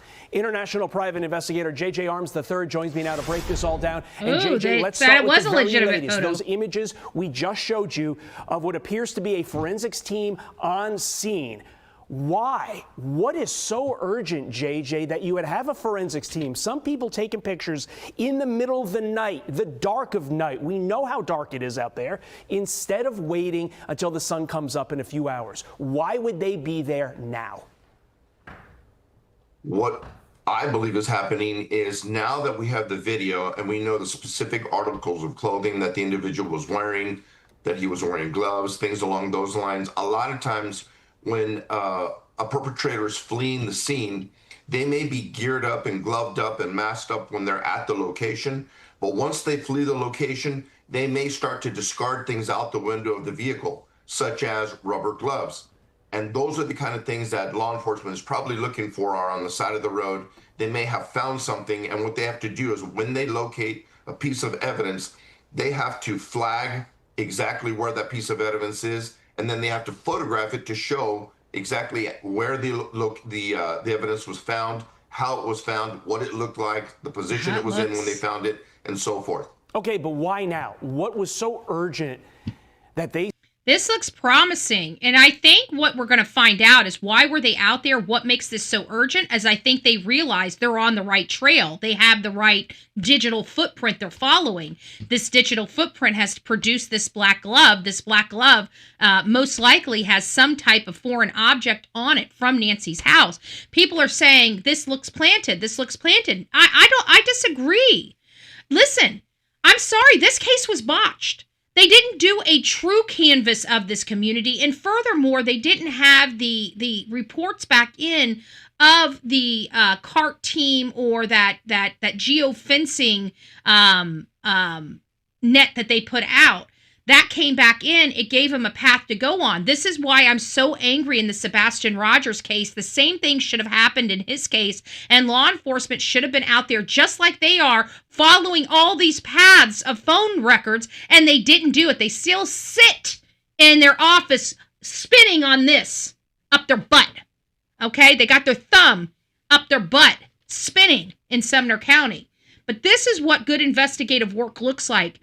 Even after they stop the investigation, the actual search for her, which is a critical clue as well. And I'm not going to go through that right now. We're going to be breaking all that down once this case slows down and we have time to start going back and talking about different angles and perspectives of this case. We're not there yet. Okay, we're just in a fluid situation still. And we're going to get to some videos that are out there, boots on the ground right now. He said, look, we need to stop what we're doing. We can't wait until the sun comes up. We just found something or have reason to believe there is something we need to look for in this area right now. Because I'm trying to put myself in your position. Would you have ever said, hey, go out there now, teams, get this information, get this data, get these photos now, can't wait? Well, I mean, we actually won't know until after the fact, but if it is that urgent, obviously to the team that was on the ground that found that piece of evidence, they think it's significant enough to warrant activity right now.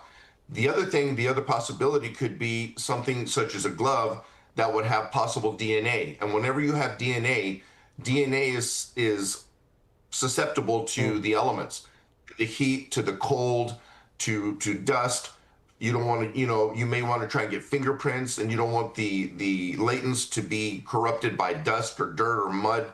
So that may be why they're trying to get that evidence preserved, picked up, and removed from the scene as quickly as possible. I think that's a real key point. You don't want if those are not outside, if they're not pulled off this way and they were pulled off this way and slung down, all of that stuff inside of that glove will be preserved.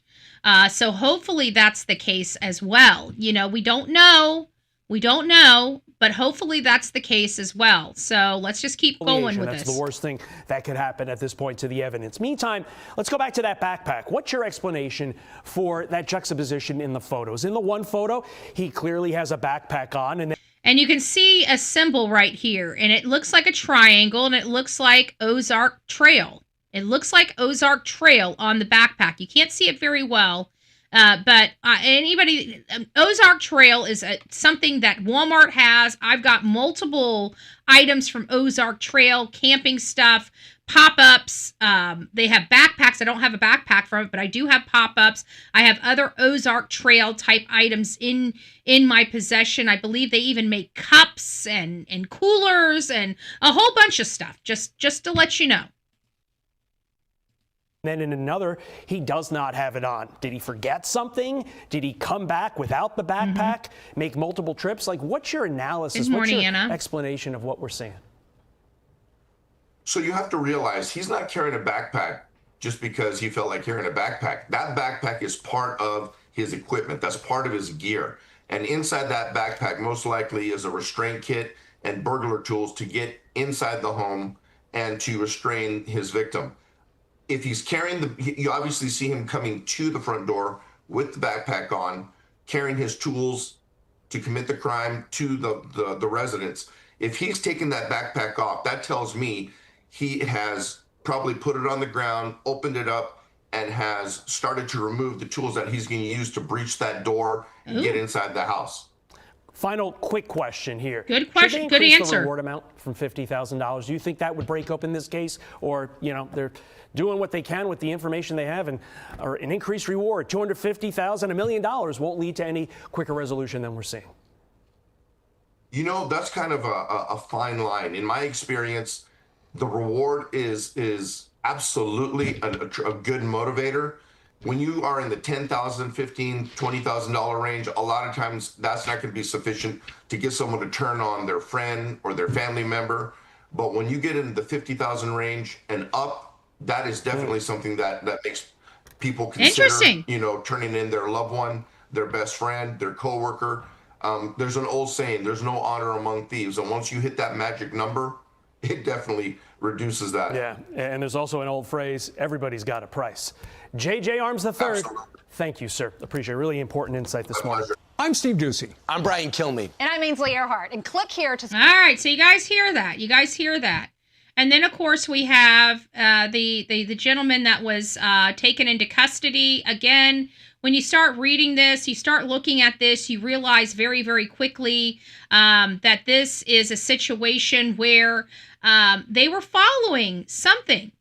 But what? What were they following? You know what they were following? They were following a data trail, a digital trail.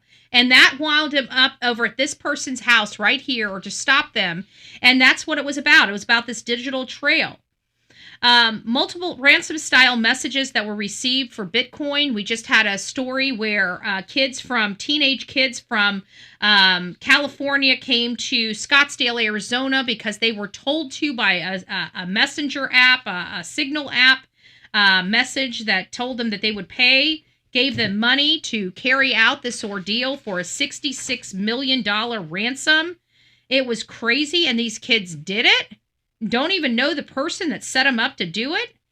We heard from Savannah's family that they were willing to pay whatever it takes. They just wanted proof of life.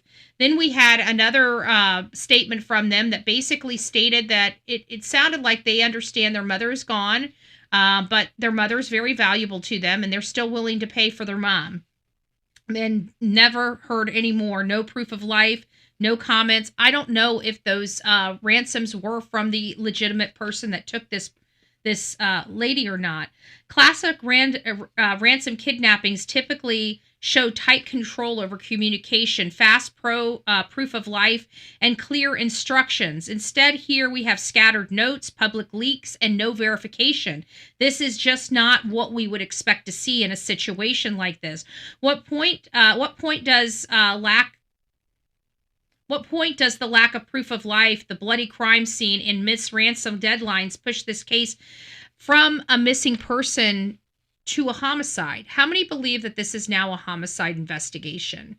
If you believe this is a homicide investigation, put a 3 in the chat. If you do not believe this is a homicide investigation and you still believe that this is a missing person case, put a 4 in the chat. 3 that it's a homicide, 4 that it's still missing person. 3 that it's a homicide, 4 that it's a missing person. Put that in your chat. I'm looking for your answers now. I say 2 different crimes. Ransom and Nancy, 2 different. Yeah. Okay, so we got our first in. Okay, so we're getting some people here. Definitely people believe that this is a homicide investigation. I'm kind of there with all of you guys. I will be honest with you. I think it's a homicide investigation as well. I have stuff to do, but I'm listening. I won't be able to read the chat. Oh, well, you have a great day, Aletha. God bless you, love. I hope you're doing well. Oh, I think he knew the camera was there. Okay, so we still have mixed stuff. So, but most of you guys believe that, at least the majority of us believe that we are in a homicide investigation. Okay, then that's how we'll start approaching this. We'll start approaching this from a homicide perspective, because I think it's more appropriate in this case. Okay, you know, we still hold out hope, but we're already almost through the second week. Okay, like in 2 more days, we're through the second week. We're going into the 3rd week. She has not had her heart medication all this time. I just want to throw that out there. So, and of course, online sleuths, we often focus our attention around Tommaso and Dominic. Despite the official insistence that no one has been named, amateur-style FBI footage, build comparison, facial hair speculation, social media doesn't fully catch when officials clarify or classify issues. So we've already heard from law enforcement saying that they're not looking at Tommaso. They did say they're not looking at Tommaso. I don't think that has changed so far, even with this this new information surfacing about Nancy Guthrie, the assailant here. So what we do know, this is what we know. These are facts we can safely say about Tommaso Cioni. Tommaso is Nancy's son-in-law, married to her daughter Annie. He's widely reported as the last person to see Nancy alive before she disappeared, after he dropped her off at her home after dinner. Media and online commentators have focused heavily on him because of the timing and because of the reports that the vehicle associated with Annie was taken in for examination. So authorities have publicly stated that Tommaso is not a person or subject of interest. They have not identified any suspects in the case. They have emphasized that they are talking to anyone who had contact with Nancy. The sheriff department issued specific clarification in response to media speculation. Now, related to Dominique Evans and what we know so far, when we look at Nancy Guthrie's home from dinner, why did the media never show the footage that she came safe? Well, she did, and even law enforcement has it here. I mean, the garage opened at 9:48 and it closed at 9:50, and everything was normal until 1:47 when the camera was deactivated. It sounds like maybe the second time he didn't have the backpack and we saw him in the camera, that was him coming to the camera to remove the camera from the front door. He probably has a tent set up at Nancy's door. Okay, let's go over here. See what we got going on.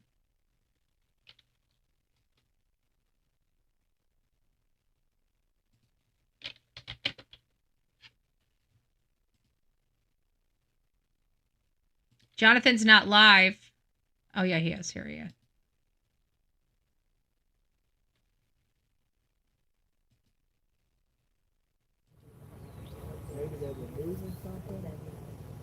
Okay. So they are definitely keeping things. Taking something off the front of the house. Because they came in with a big bag. One guy had a bag on his back. You know what? And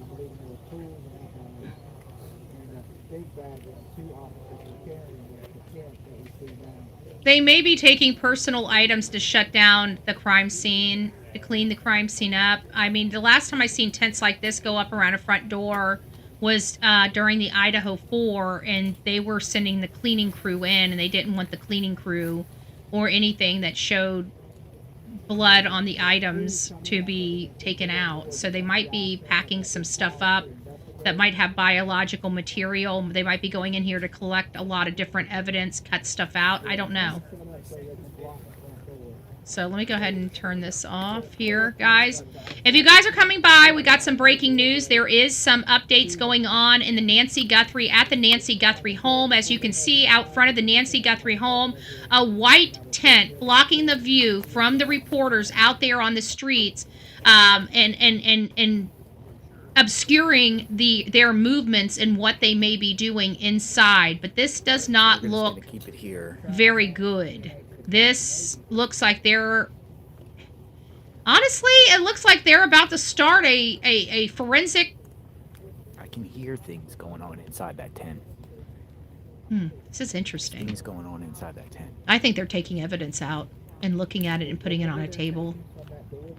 Because that's the only time they put tents up is to cover up what they're doing evidence-wise, evidence gathering-wise. Okay, let me go ahead and get some new statements going on over here. Give me a second, folks. I got to make some adjustments on our show to this morning. Looking for items that, they wasn't looking for a bomb. They were looking for something that may have been discarded in the yard or in the ditch, or like if somebody was driving, they may have threw it out the window because they were going all up in the bushes and the wildlife and the trees out here. And looking for something. I think there was something going on. Maybe the flashlight or maybe the camera itself. Cops.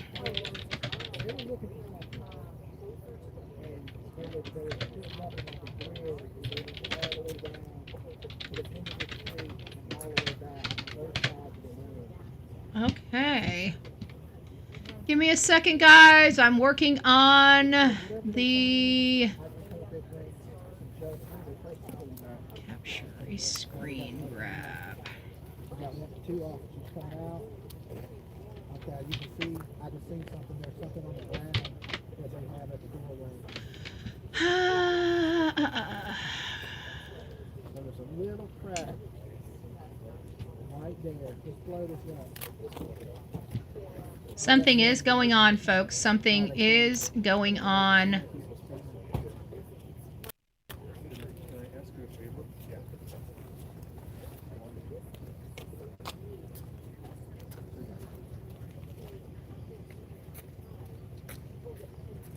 I just want this snippet. Hold on. That's not what I want. I want a snippet. Why don't I have a snippet? I should have a camera, right? Okay, another one just came out. Another one just came out. I have just a camera? Like a snap? Somebody said the tent's when it circles. Makes sense now, right? So let's just pray to God it don't turn into a circle.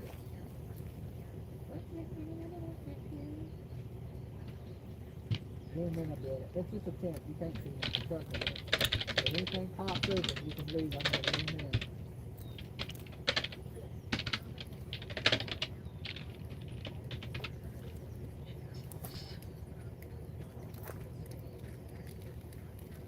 Coming out the side with boxes. Over there. Command shift. I filmed some of it. So they're coming out like.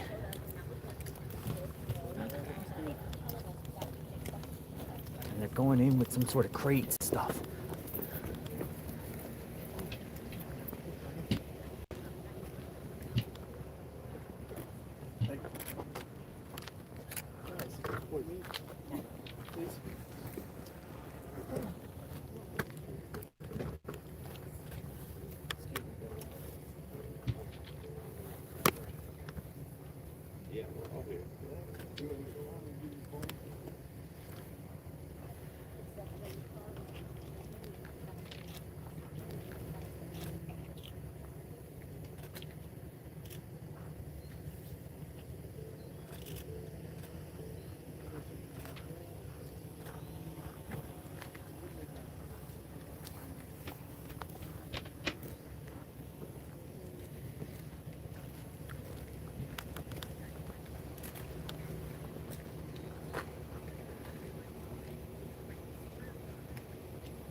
Sorry guys, I just hit something. Alright. Give me a second. I've got to send this. Airdrop. Sorry guys. See what's happening. I'm trying to move, but doing 1,000 miles a minute, and I can't get this stuff to work fast. Jeez Louise. Come on, phone. Let's work here. Please. Of course my Alright, phone's they're not centered working. around the front of the house. They're centered around the front of the house. Okay, sorry guys. Let me push you back up here. I hit a button and it moved it all the way back down here. There you guys go. Guys, we're gonna be here just for a second until I get some new updated information. I can't read the chat right now. I'm trying to work behind the scenes to get something going here, and it's just not working very well for me. So just bear with me while I sit here and try to get my new thumbnail done, please.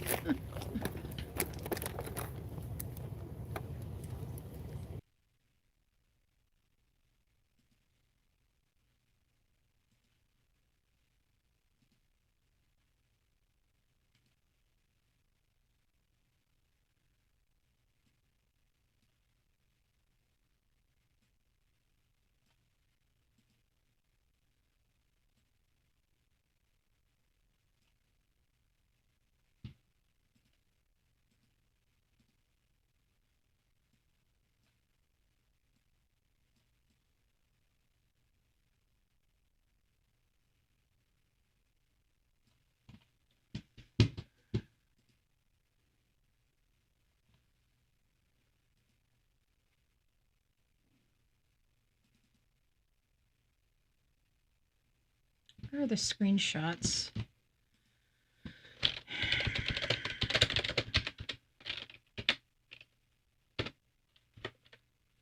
On the desktop, of course.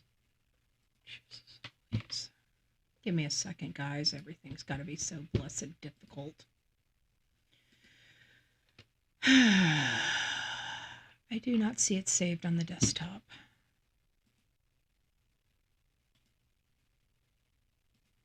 And it's not saved, so I obviously did not save it correctly. Great.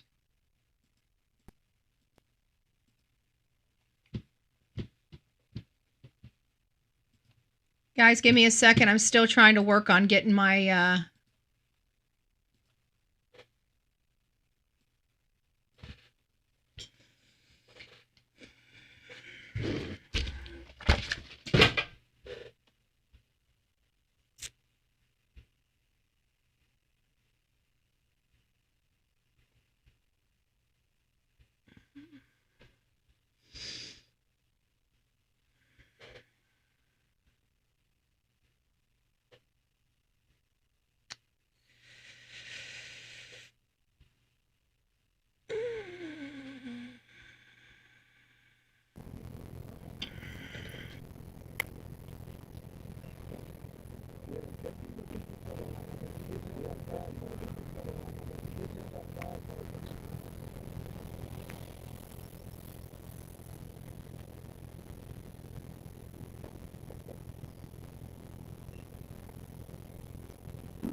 Alright, so as soon as there's a move or whatever like that, what I'm going to do, folks, is I'm just going to make sure I'm not in the room here.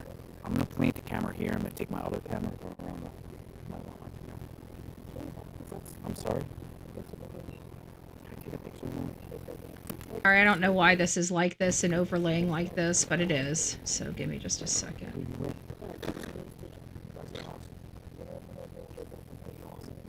Oh, great. We got one of those things going on now. Motherfucker. Folks, I'm going to show you something here. This was provided. This is some sort of, looks like a ultrasound 4K mini kit. This is what they ran with. Ultrasound 4K mini kit. just seeing a picture of him in an agent's hand.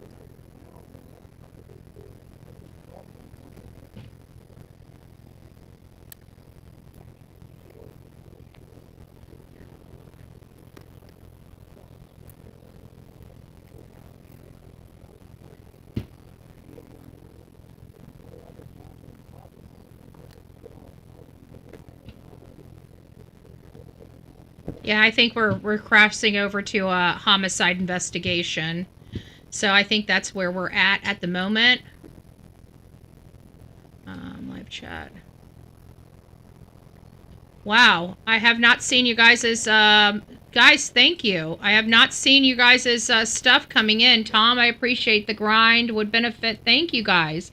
I'm sorry, hold on a second. It's not allowing me to have my, I'm not seeing your comments. I'm very, very, very sorry about that.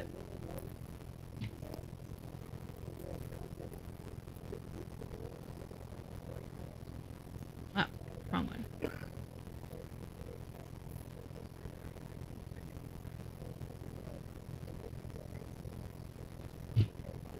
Wrong one.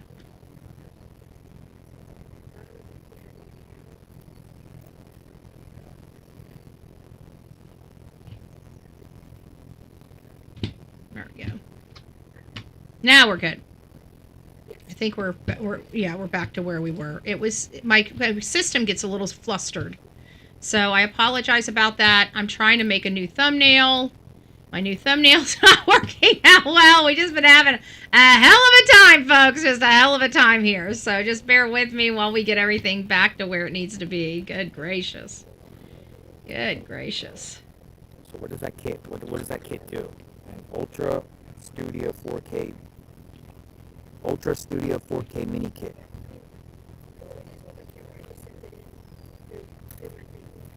Features USB, connecting a keyboard and mouse, charger.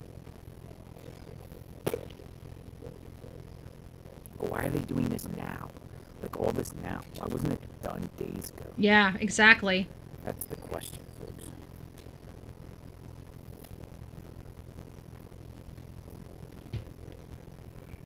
Wasn't this done days ago?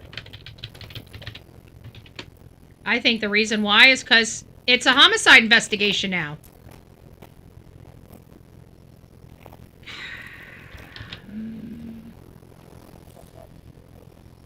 So we just wait. We wait here.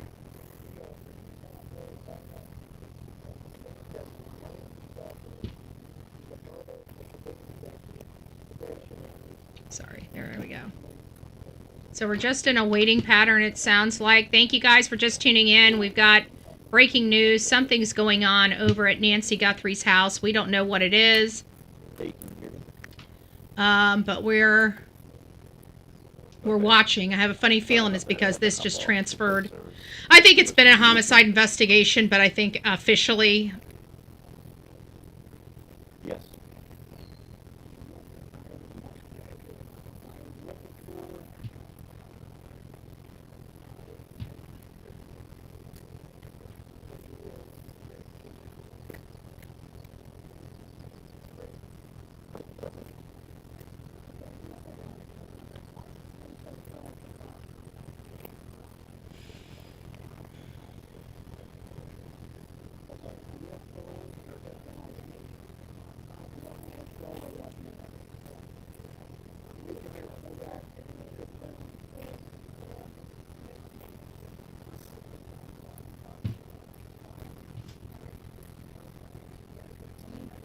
I hope everybody's doing well. Activity at the home.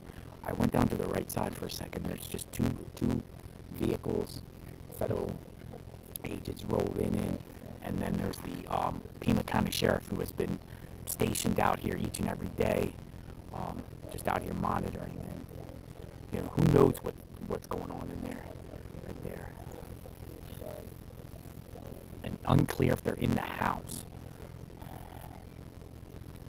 I've been looking in the windows to see if I can see any movement in the windows. I think what they're doing is they looked at it. They think they might be able to get some DNA evidence from places that he might have touched. and they're doing some extra additional testing out there on the front stoop where we could see him at. That's what I think's going on. I can't prove that, but that's what I think's going on. So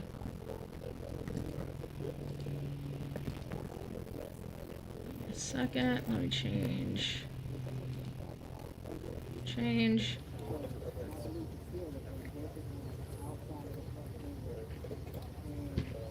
Okay, we're changing our thumbnail. There we go. Guys, we have breaking news. If you guys are just tuning in, I'm Bullhorn Betty. We're covering the case of Nancy Guthrie. Nancy Guthrie obviously has some major activity going on out front of her house. If I had to guess what is going on here with why they've covered this up, is they don't want the suspect knowing what they are doing and what surfaces they are testing. I feel that they are probably blocking off a lot of this light. They may have be doing something like amino black. They might, I would think that they would do it maybe later at night, but when they need to set up, they need to set up. They cannot allow any more contamination of the scene. So in my opinion, they're doing testing out here. This is where we know that the assailant was. We know that the assailant moved around. We know that there could be some type of, latent evidence that hasn't been uncovered. This should have been done days ago. But again, we already know that they've dropped the ball on this case too many times. I feel bad for the Guthrie family. I'm not sure how I feel about this. I mean, a piece of me tells me it's closer to home than we might think. A piece of me tells me that we're out of our element, that this is some random stranger. Honestly, we're back at square one. Okay. So again, people might have seen this in real time, but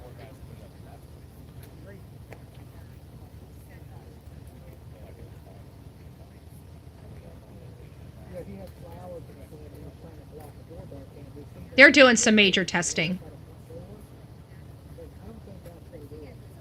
These look. Ultimately, they took whatever they got here and went into the tent.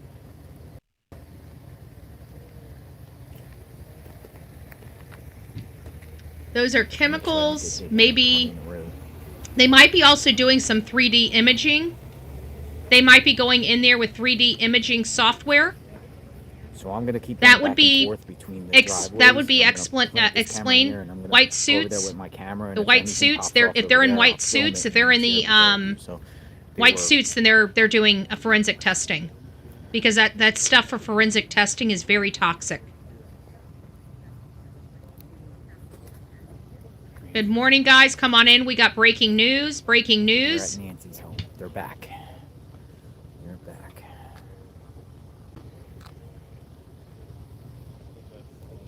We've got breaking news, breaking news, breaking news. It looks like we are now moving over into a full homicide investigation of this case. Now, I'm not sure if that's what we are dealing with right now or not, but it sure does seem like we are. Let's see here.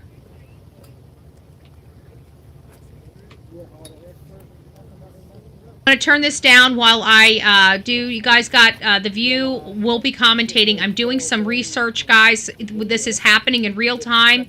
I have to turn you guys off just for a sec. I mean, you guys are going to be able to watch. I'm just not going to be reading your comments. I'm going to be doing some additional research behind the scenes. I'll keep my face up so you guys can see I'm still here, but we've got some issues here.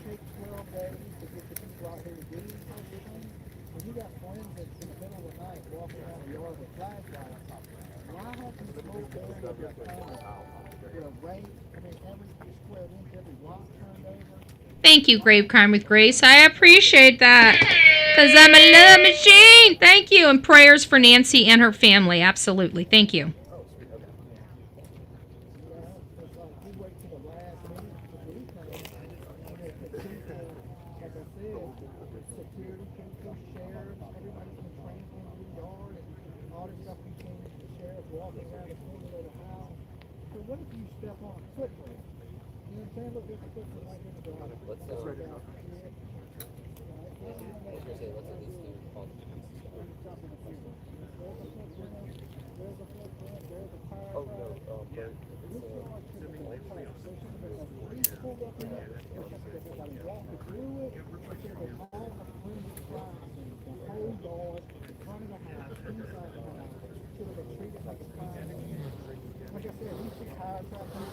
So there's no going to go out and pull a mold to whose tires that one is, right?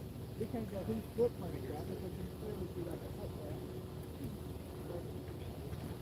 We can't look at the front of the yard because YouTube is going to keep on walking that. How do we know to see what the good is out here and not down here? If somebody in a print is around like that, we're not important. Now we don't know who that is.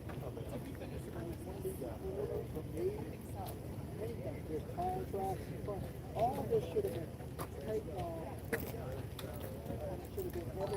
In the back saying all this should have been taped off. They're doing everything all messed up. They're not following protocol. They should have that crime scene tape put up. You guys seen the Idaho 4 where the crime scene tape has been put up all around the house and it stayed up. It didn't come down, it didn't go back up, it didn't come down, it didn't go back up, it didn't come down, it didn't go back up. Oh, thank you, Let Them 66. Bless you, my love. Bless you, my love. I appreciate that. I appreciate that. And thank you, Grave Crime with Grace. Who else? Connie. Texas woman, Melanie. It's nice to see you. Thank you, thank you, thank you for all your love and support. Melanie says, I hope everyone has a great day. Much love to BHB. Prayers to whoever needs them. Don't forget to hit the thumbs up button. Guys, don't forget to hit the thumbs up button. We got 503 people in chat right now. We have breaking news going on in the Nancy Guthrie case. There is some activity on the outside of her house going on right now. Going on right now. Dominic Evans has gray face hair now, not black face hair. People are reminding us. Connie has been gone for 2 years today. God bless Connie. Thank you, Karen. We love you and wrap you with our love and support. Justice for Nancy and bring Nancy home. Justice for Nancy. Prayers for the Guthrie family. Thank you all. They're here. They're here. FBI. The question is, why now? Why are they doing this now? Oh, thank you, love.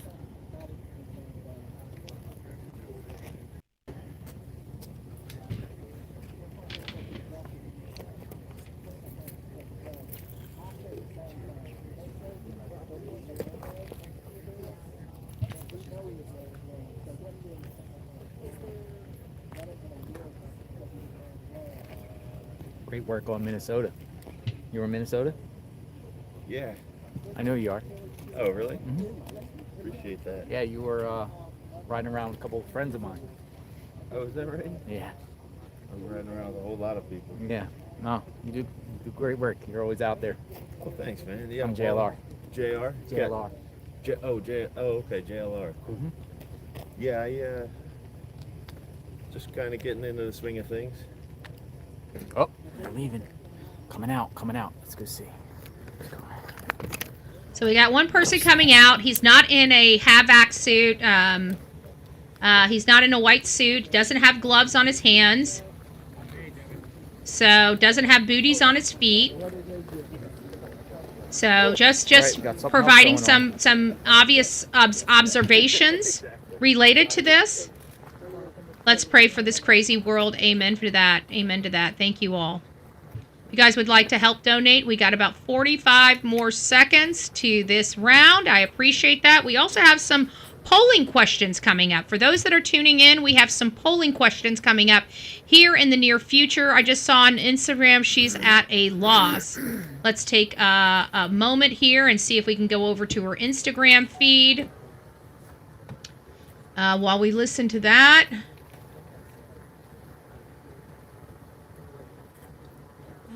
Instagram. Let's see what we got here.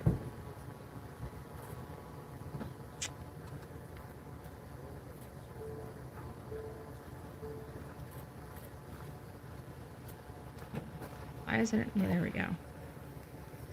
Yeah, she's at a loss. We don't have any other updates right now, but she did put the stuff. So we're monitoring her chat as well, but nothing new to report. Retrieved something in his hand. Back in the tent. He's going back in the tent. All right. Still popping. Still popping here.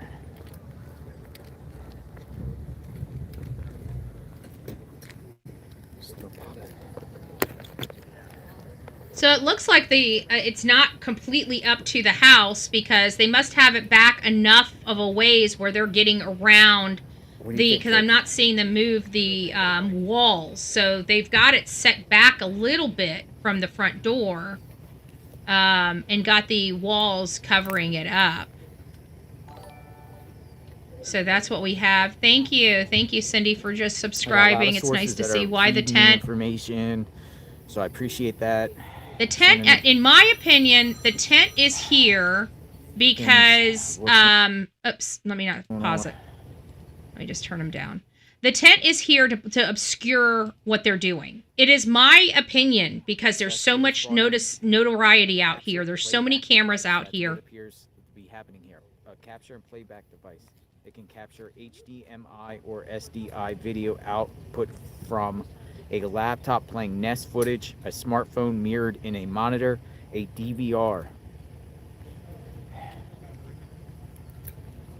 or intermediary system. They're getting embedded metadata and time codes. That appears to be the situation.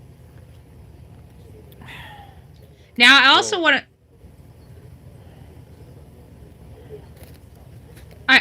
I also want to remind everybody. Somebody is asking, "What about why the tent?" They're obscuring the possibility of.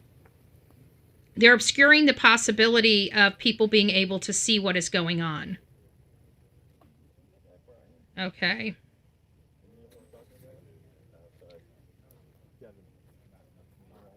Happening now. Investigators have moved behind a tent with what appears to be a high resolution video equipment. I think they're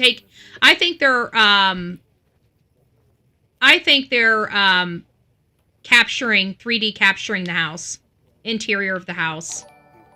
If they're going in there with the only thing I can think of, and that's what I thought, video equipment. If they're going in there with high resolution video equipment.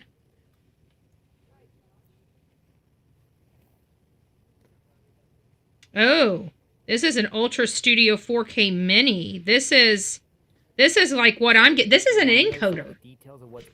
This is an encoder. This is what I'm purchasing for this house or for this studio. Illinois is one watching the stream, but also scouring around to find out details about what's going on and posting in real time about the situation with possible theories and information and everything like that, facts.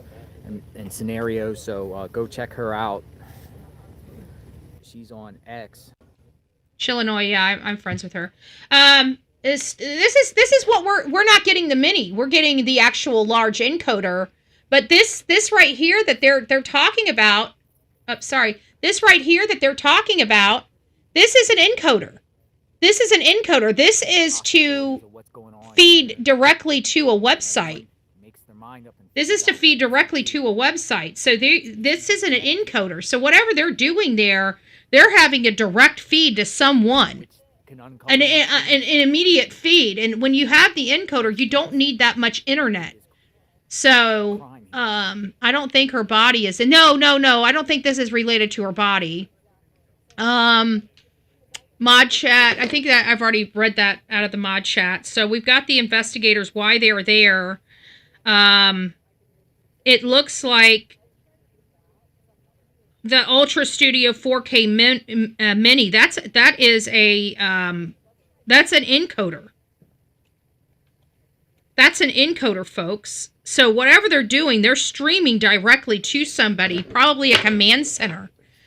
They're probably streaming directly to a command center. So if you guys don't know what I'm talking about here, hold on. Let me send this to the phone.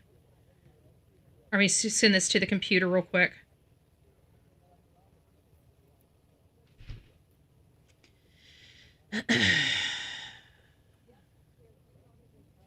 So this is what they're saying they were getting out of their vehicle. Right there, that's a mini. That's a 4K mini. That's an encoder, okay? That's what we're getting. Well, we're not getting the mini. We're getting the regular, and this is this is top of the line. This is what you want to use. The Black Magic is exactly what we're getting, and we're getting the 4K encoder. This is an Ultra Studio Mini. This is an encoder. This is for direct. This is so you don't need a computer for direct connection from the encoder to an online video source. So that means that they can stream whatever in real time to whomever this is being connected directly with, usually by a stream key of some sort. So I have a funny feeling they're setting something up in this house. I don't know what. Are they setting up a security system in the house? Are they setting up the stuff to be able to get this stuff live stream directly to their field office, or that this morning, forensics from Pima County, and they were also about a mile away down the road. That's it. On Campbell, searching along the road early this morning before it was light. On this live stream, we took you to that location early this morning. Now agents are back here. Yeah, with high res equipment too, and that's not high res equipment. That 4K, that's like I said. Right, both agencies. I'm gonna turn this down because he's taking his take. So what we've got here is we got an encoder. How does an encoder work? Why am I getting an encoder? This is something that we are just now going through ourselves here. For our studio, because I need to take some of the pressure off my camera, and it'll give me an ability to take the encoding. The encoding will be, right now my computer is encoding, right? So it's writing whatever needs to go on YouTube, and it's streaming there. Well, it's lagging my system down. I've got a computer here. A new camera. The only thing we were missing was a new card. I got a new card. It's going to be up today. So this card's going to go in there, and I'm going to be running from my Canon instead of my eMeet, because my eMeet is running through USB versus a video output. So I've got a video card here, and it's going to be bringing the camera in. I'm going to have this, and so it's going to function just fine. And then we're going to be putting it out. So the actual way it's going to go is I'm bringing all the stuff in. It's going to run through my system, so it gives the backdrop, the green screen and the layout. And then it's going to go out, and that encoder is going to be putting that directly on YouTube. It's not going to be streamed from this computer anymore. It's going to be streamed directly off the encoder, taking those processes off of my computer. So this is for live streaming. Okay, this is for direct live streaming. So whatever they're doing in the house, they are putting that stuff back in real time to their operations vehicle that's a mile or 2 miles down the road. So this, yes, they are bringing in high-tech equipment, but it sounds like they're about to set up shop inside this house for a significant amount of time if they're bringing this type of equipment in. How many officers are out here in this property? This will tell me what kind of what they're planning on doing out there. We don't know how many officers are at location right now. If we knew, I could tell you a little more about where I think we are in this. But whatever they're doing here, I think that they may be doing several things. I think they're capturing everything in real time. I think they got their 3D Matterport type of camera in that house, getting digital images of the interior of that home, good 3D images of that home. And this is telling me one of two things. They're getting ready to start winding some of this down and making sure they've got all of the possible evidence before they turn this crime scene back over to the family. But this crime scene should have never been opened up. This crime scene should have never had the yellow tape taken down from the time it was put up. There were critical mistakes happened in this very high-profile case that is one of, the nation's well-known TV host of the Today Show. This is Savannah Guthrie's mother. She is missing. And according to everything that we heard, this was not a robbery. Nothing was stolen. Could there be some other motivation, or was this truly a ransom targeted attack? I don't know, guys. I got to tell you, I got off the fence. I'm back on the fence. I don't know which way to go in this matter. I really don't. On one hand, we have a situation where it could be somebody very close to her. On the other hand, it could very, very easily be a robbery that went bad. Guys, this house was dark. There was no cars on the outside of this home. Maybe this house was targeted because it appeared that nobody was inside. You know? So, I don't know.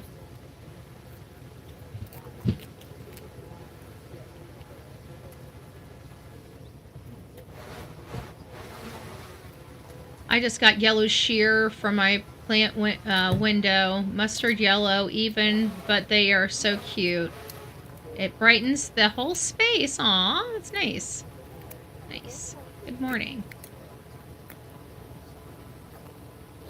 Oh, that'd be nice. I don't have... My yard looks like a freaking hurricane went through it, because the hurricane did go through it, and I haven't had the time to clean it up. I get out there every now and again. I got a big pile of fence. But now that my large transfer of garbage is no longer, I don't know what to do with it. I think I'm just going to end up having to burn it. Don't know.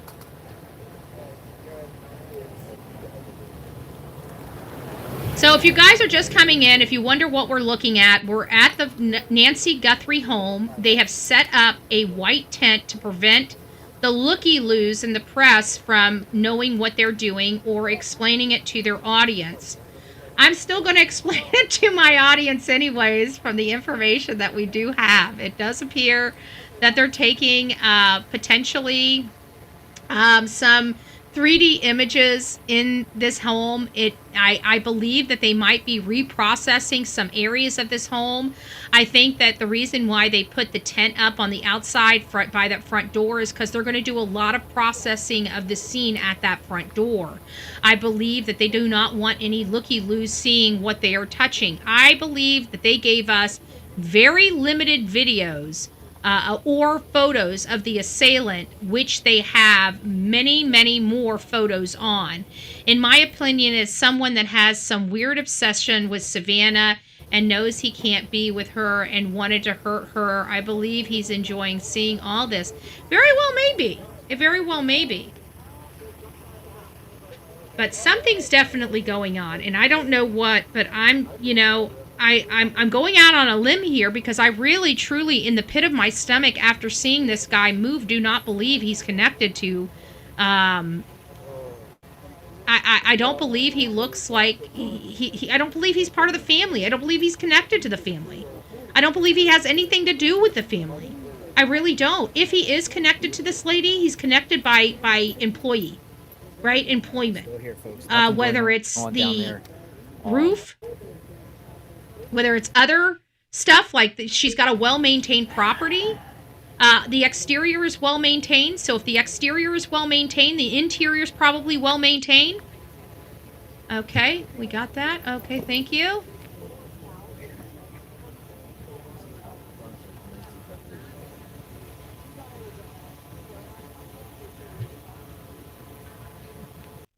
We have new information that there we go.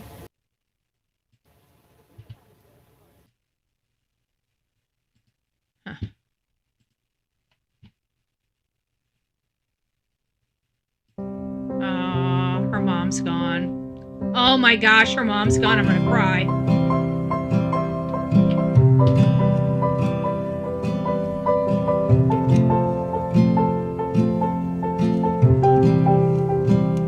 Her mom's gone.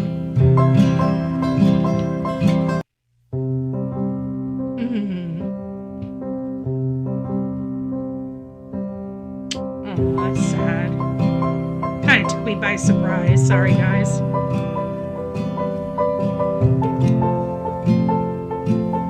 Yeah, she's gone. It's so sad.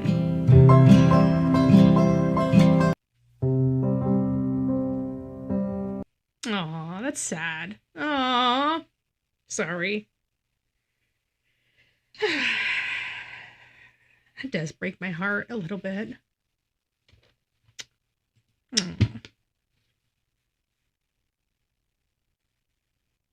I didn't expect to be so emotional over that. That kind of took me off guard a little bit. It really did. So now we kind of know where we're at. Obviously, this changes things. This probably explains why they're in the house the way that they are. I think this is now officially changed. I think the situation is different today than it was yesterday. I think we now know that Nancy Guthrie lost her life in this attack. I believe that this is a homicide investigation. Guys, I'm telling you, even with all this, I'm not feeling that it's the... I'm not feeling that it's the family anymore. I'm not there. I think that this is much different.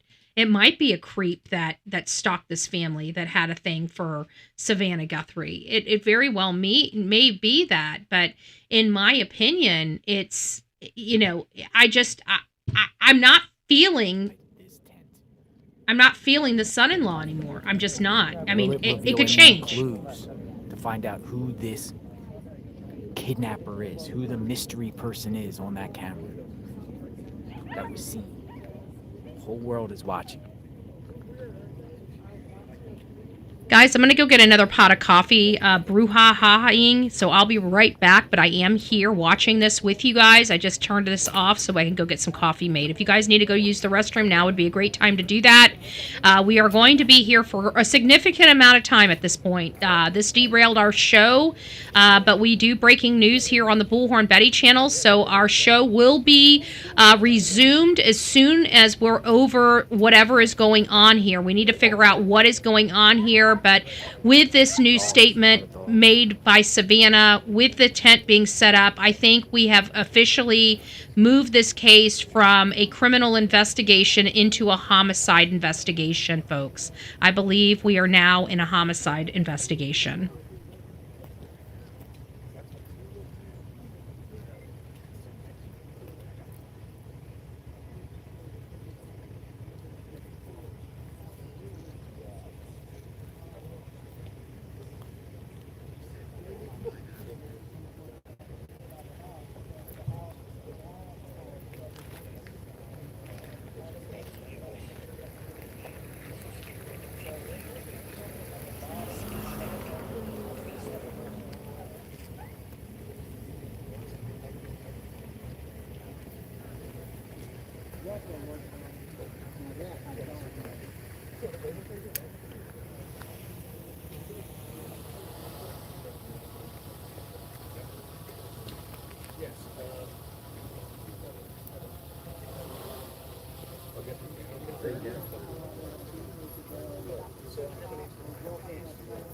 Yeah, investigators are inside.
Alright guys, so I'm still here. I just got the coffee brewing. It doesn't look like a whole lot has changed. I can't hear while I'm not at the desk.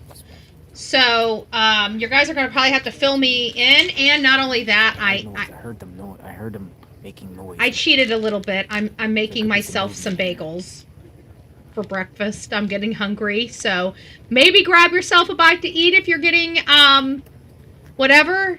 But I'll be back here in just two shakes of a lamb's tail. I'm trying to get the coffee. The coffee I'm not going to have for a little minute because it takes about 10 minutes to brew. But we should be back here in just a second.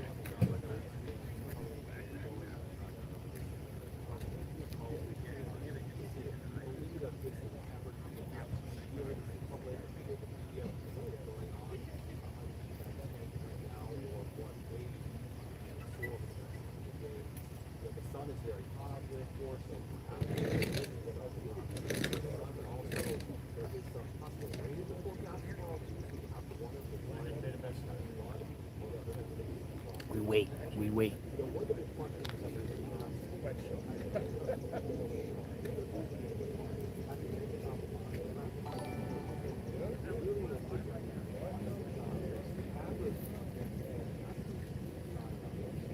They don't want anyone to see what's going on.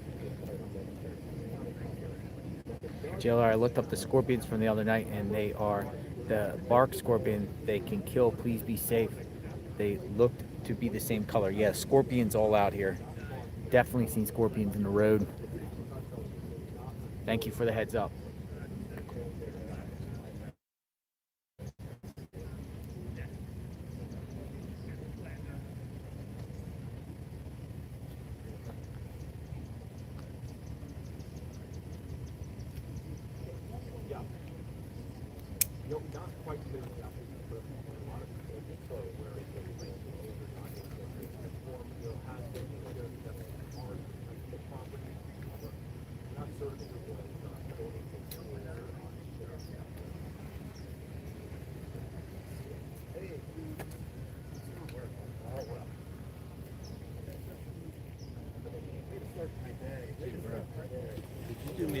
Sure, what do you need? Go ahead, I got you. The only thing I would do is probably going to move down if they move or whatever, but if it ain't fixed, I'm going to do a drive-by here too.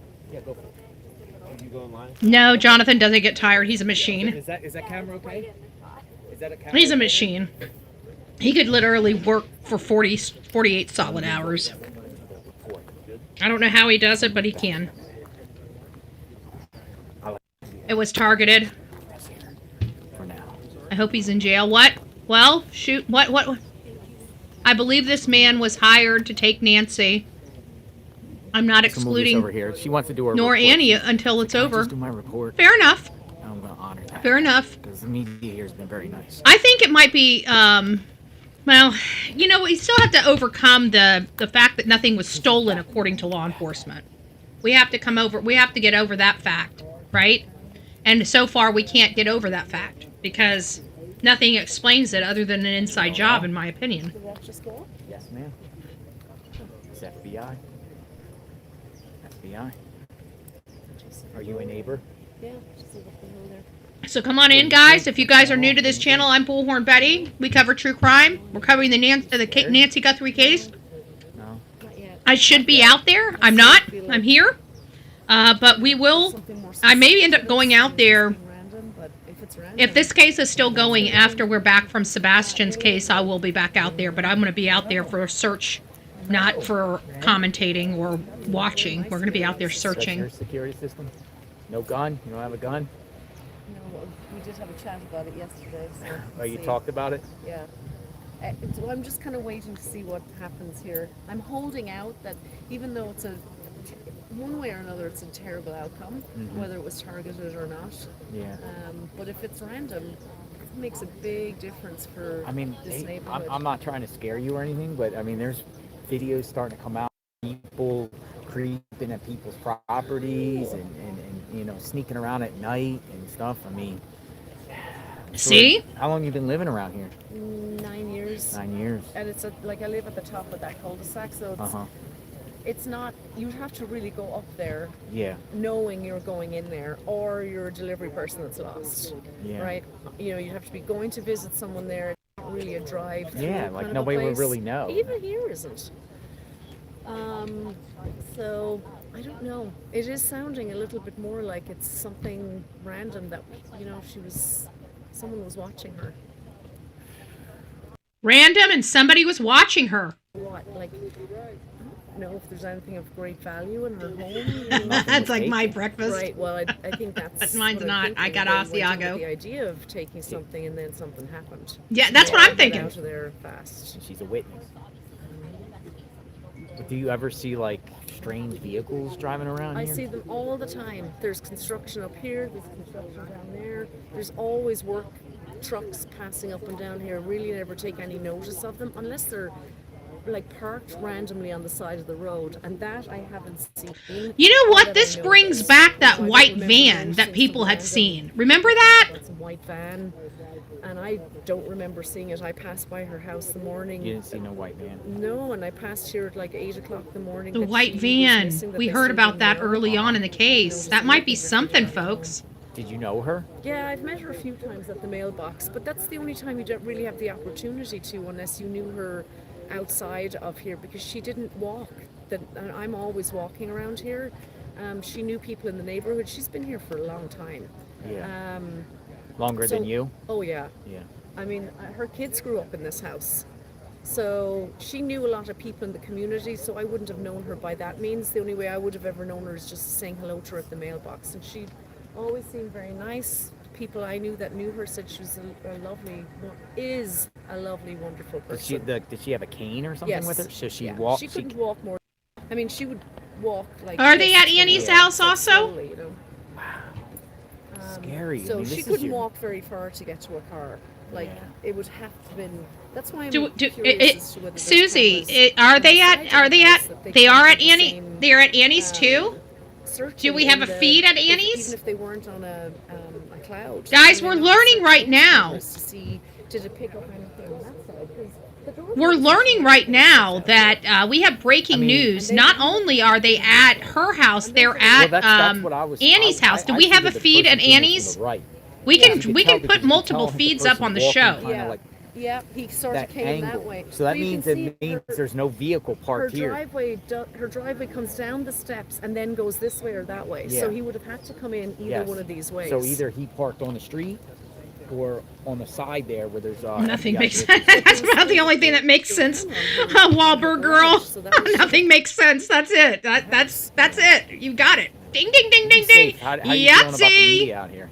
I mean, is it bothering you? See, I knew it. I don't live right on the street. Guys, this might not be good. You know, I've been coming to bat for the family because, you know, this... There was a traffic jam at the end of the road. What was happening? A traffic jam. A traffic jam?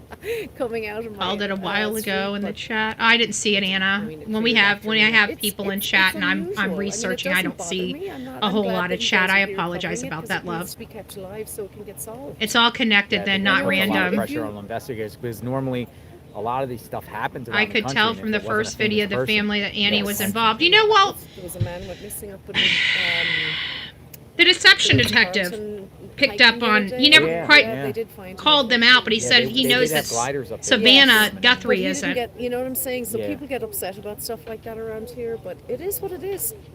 You know? I mean, the minute her being, I didn't even know she's Savannah's mom.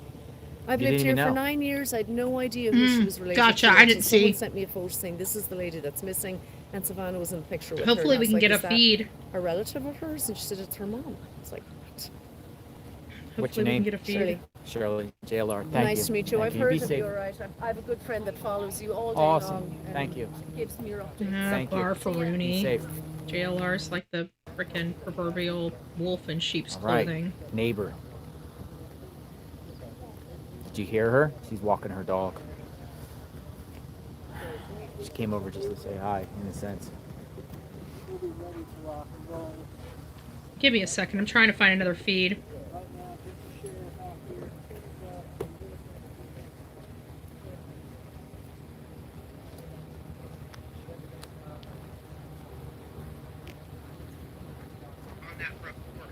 Okay, we got everybody's over at Nancy's house. I don't see any feed over at Annie's. Do we have any feed whatsoever at Annie's? Can anybody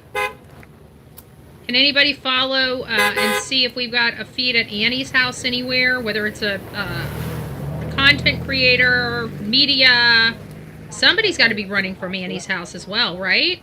Dude, that guy was screaming. Oh, look, okay. Ooh, they're taking it down, they're taking it down. They weren't there long enough. They weren't there long enough, so what are they doing? They weren't there long enough for forensics. They're leaving. But they were there long enough for photos. I think they got 3D imaging.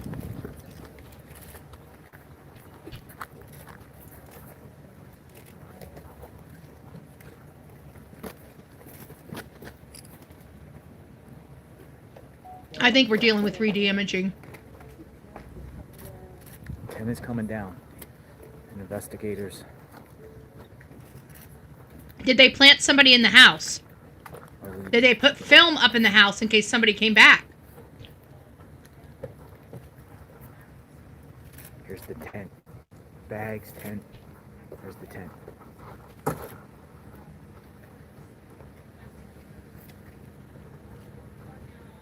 There's the tent. Boy, they didn't bother. What are they going to do? Just pitch it? They're not even trying to put it up right. I would have thought that they would have been required to bag it up.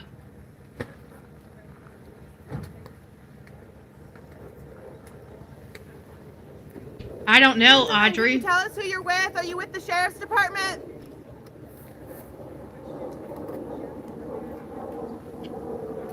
He had New Mexico plates. Guys, we're dealing with keyboards.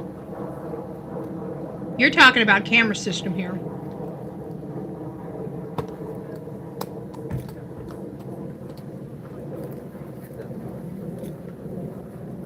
Okay, that's one. All right, he revved up his engine in the pickup truck. Yep. They're out. They're out. They're done. They went in there for 3D imaging. I almost guarantee it. I almost guarantee it.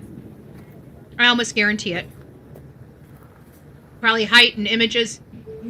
I'm sure they processed some stuff outside. I mean, the stuff that they brought in, they could have easily processed, fingerprinted, stuff like that. But the time that they would have been, the type of equipment that we had, we're talking about real, they had equipment that they brought in for real-time computing. That means that they were streaming somewhere in real time. Kind of like what we're doing right now. We're streaming in real time. So whatever they were doing there, they were streaming in real time back to a command center. That's the only purpose for the type of equipment we saw going into that house, was for streaming to some other place in real time. Any evidence?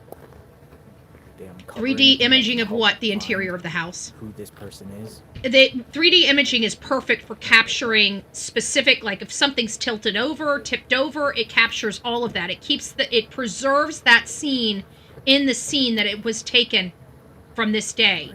But it looks like they had some type of real-time camera server in there. They could have been getting the cameras off the phone, off their computer system. They could have hooked something up to, been working remotely with somebody at the command center.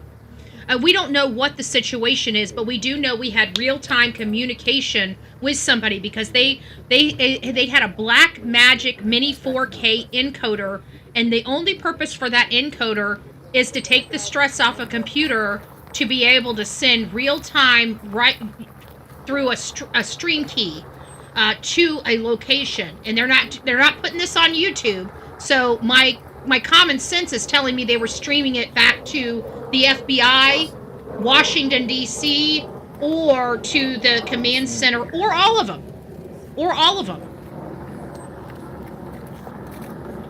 It sounds like they set up a secured stream. Real time. Now,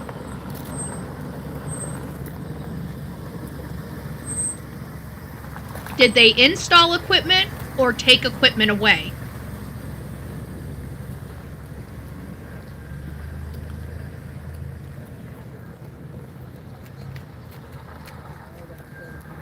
They weren't in there long enough for forensics. The stuff that I saw being loaded into that toolbox was not forensic equipment or testing stuff. Those were computer components for a computer.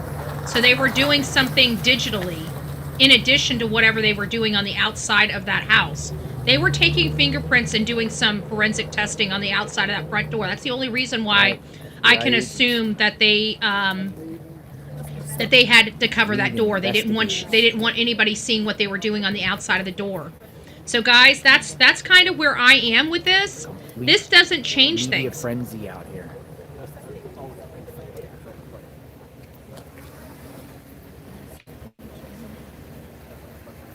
This doesn't change stuff.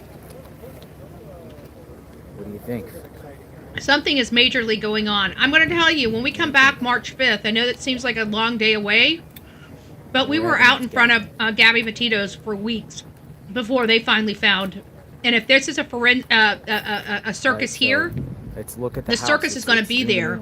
I'm thinking that when we get back from Sebastian's case, we need to fly out there. It's going to cost me $2,500. We're going to need some. We're going to need some help to do that. But we'll get out there. We'll come front and center. But I'm not going to be standing out in front of this house. We need to do real investigative work. We need to be out there. We need to be knocking on doors, talking to neighbors. We need to be canvassing sporting goods stores, any type of pawn shops. We need to start scouring areas out there.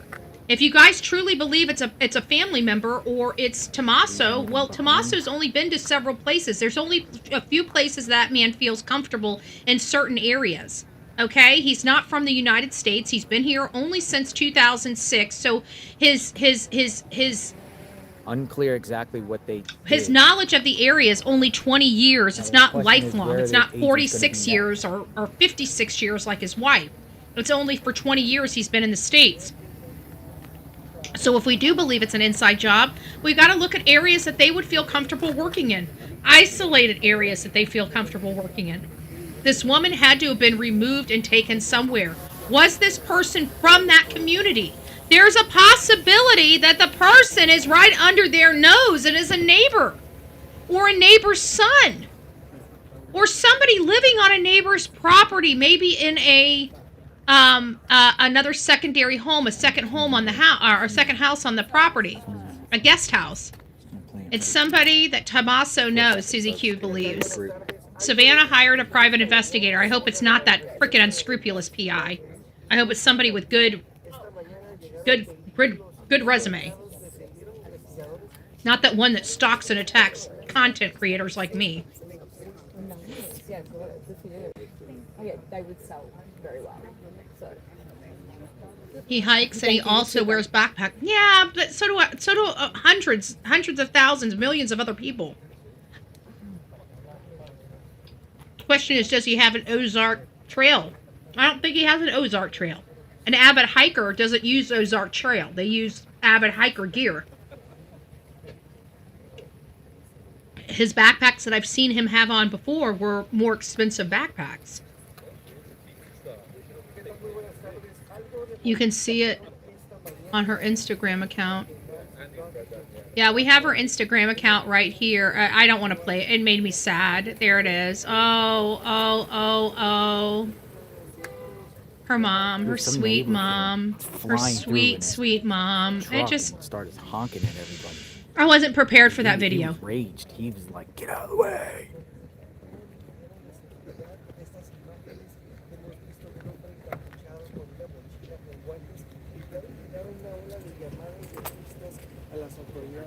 So it looks like they still have the sheriff posted up at the house, not at the road like they were before, at the house.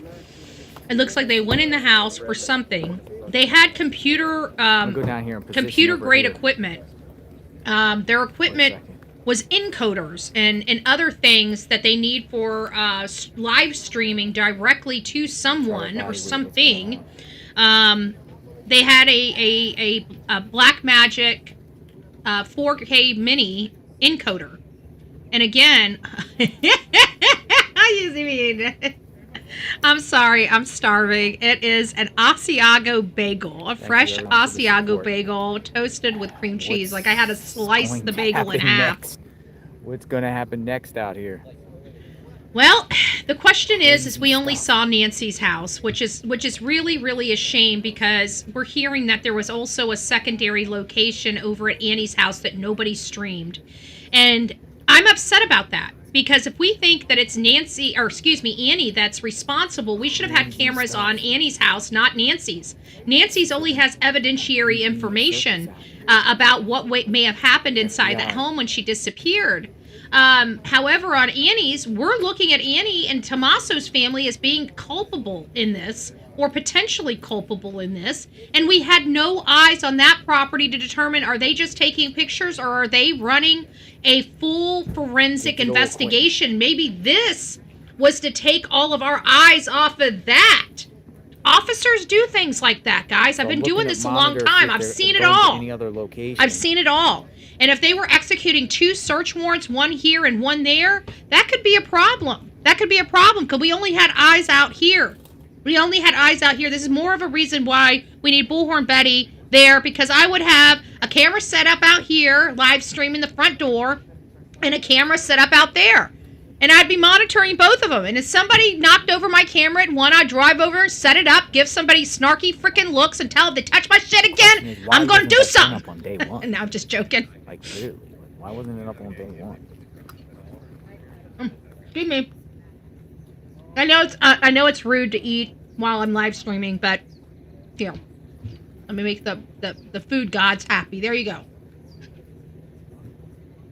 I'm still gonna eat because I'm starving. I'm almost done with my bagel. Oh, I had a choice between fresh blueberries or fresh Asiago. I went fresh Asiago.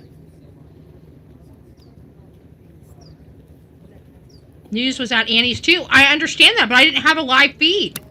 They may be there, but we need a live feed like we got right here so we can analyze what law enforcement's doing there. And we had no live feed. But Jonathan should be here and Dolly should be there. All right? Just keep this here. Whenever you are content creators. We're gonna wait for the next. Let me put this out there. Whenever you're content creators and you're on the scene together, whether you like each other or don't like each other, at the end of the day, there couldn't be strategy had out there on there, because at the end of the day, the audience is your product, right? You're the product. Your audience is the purchaser of that. So if you're out there, then the strategy should be, hey, let's get 2 streams up, one over here at Nancy's, one over at Annie's, and let's stream them. Then every other day we switch. You go to Annie's, I go to Nancy's. Then we have 2. Yeah, he was there. The tent came up. I think he's there to have an affair, but I mean, because I haven't seen him much out there on the roads. Not like he should be. Great. But we should have had a situation where you've got a live stream at Annie's and a live stream at Nancy's. If there's 2 content creators out there, there's no reason why we can't have 2 separate live streams. I should be able to have my system split here, one from Annie's and one from Nancy's, and we should be able to have them low down, so when somebody knows something's popping off in Annie's, we can go right into Annie's and see what's going on. Right? I'm sure a lot of people have questions. So I would have went with a strategy, and if you're a content creator and you're out there and there's only 2 of you out there, work together, because we need the information. And when you both are focused on the same thing, you're not giving us, you're not doing different stuff. The best way when you have 2 content creators is have them staged at different areas so you have a full idea of what's going on. Both of them will be everybody's going to be bouncing back and forth between both of those feeds instead of them just picking the one or the other feed.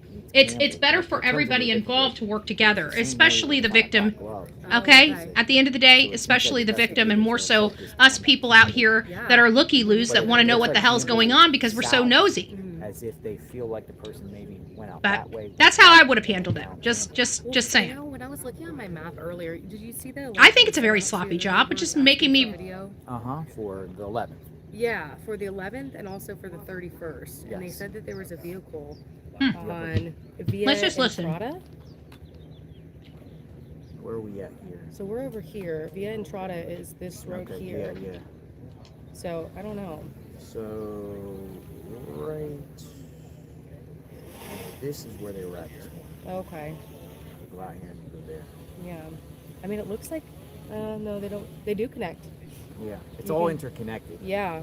I mean, I wouldn't be surprised if the car went that way, but I just thought that was interesting. So we have a possible lead on a car. We need to go back and find out where that is. It just looks like it's that way. Like Yeah. It seems like, because also I saw yesterday going out, if you pull that map, I could tell you exactly where they were yesterday. Because I was covering them. I was doing it live. Where are we at? Here. Okay, so. Did anybody hear what road they said that vehicle was on? Go back and check that. Yeah, on that road. Mm-hmm. Yeah. Because on that road, at some point, it splits. Yeah. And they were walking in the center there, looking. So, not for a body, but I think something was thrown out of the window. Maybe, I mean, I think they're trying to find everything. Anything. They're trying to find Cigarette, evidence. maybe. Yeah. Are you from this area? I'm from Florida. From Florida? Oh, what part? Tampa area. Amazing. Yeah. I have a brother who lives in Ocala. Yeah. We had snow flurries last week. Crazy. So crazy. Never seen anything like it. Well, it's good. Entrada, I think something Entrada is where they said a car was at. CNN. Does anybody know? Came over to say hello. Probably wanted to Screw CNN. pick my brain, see what I know, so they can. You know why? Fake news. Maybe, I don't know. Yeah, It's she's all stating fake that. news. That's what I'm saying. It's She's phony stating, stuff. like, what does this guy know? It didn't happen. The news is So then they fake. could go CNN. That is was false exclusively and learned. fake and never happened. This fake news Well, was that's how indeed fake reporters do. news. They go around and pick We each don't other's want fake brains and news. Find out what they know and what You're they know. CNN. You're fake news. You have an agenda. It's a common tactic. Listen, I learned a lot of the stuff here. I learned off others. Again, it's like collective. It's one reporter. That is true. You know what we're doing on this channel is we're sharing all the reports. Like, I think it's a big thing that they were around here on the 11th, asking neighbors about surveillance in the prime time hours, 9:30 to 11:30 on the 11th, and then also back asking people about surveillance on the morning of the 31st.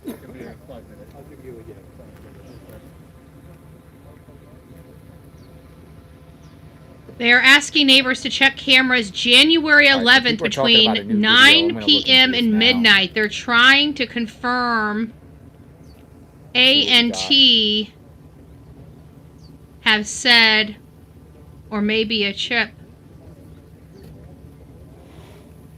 Law enforcement tells CNN the FBI is lasering on a man in a video who was both wearing and carrying backpacks around the same time of the kidnapping. TMZ is posting this video. Here, I'll share it. Let's see what he shares. I bet you. Okay, I bet so you it's that same one that we shared earlier. It's canceled It wasn't itself just out. like 6 miles to the south. Listen. That one cancels itself out. It was 6 miles south. Backpacks. This was recorded at 1:53 in the morning. Let me just keep this going. This was recorded at 1:53 in the morning. This was recorded at 1:53 in the morning. And remember, the assailant was at Nancy's house from 1:47 to 2:28 when the pacemaker. So there's no possibility that the guy could be at Nancy's house during the exact time this person is 6 miles away. There's no way that this can be the person. This happened on the same night, allegedly. Trying to get rid of a backpack. Why is he holding 2 backpacks? Ooh, he's trying to get rid of a backpack. That was weird. So I'll play it again. Could he have left and came back? And with a similar backpack was recorded. Could he have left and came back? Sorry, might be.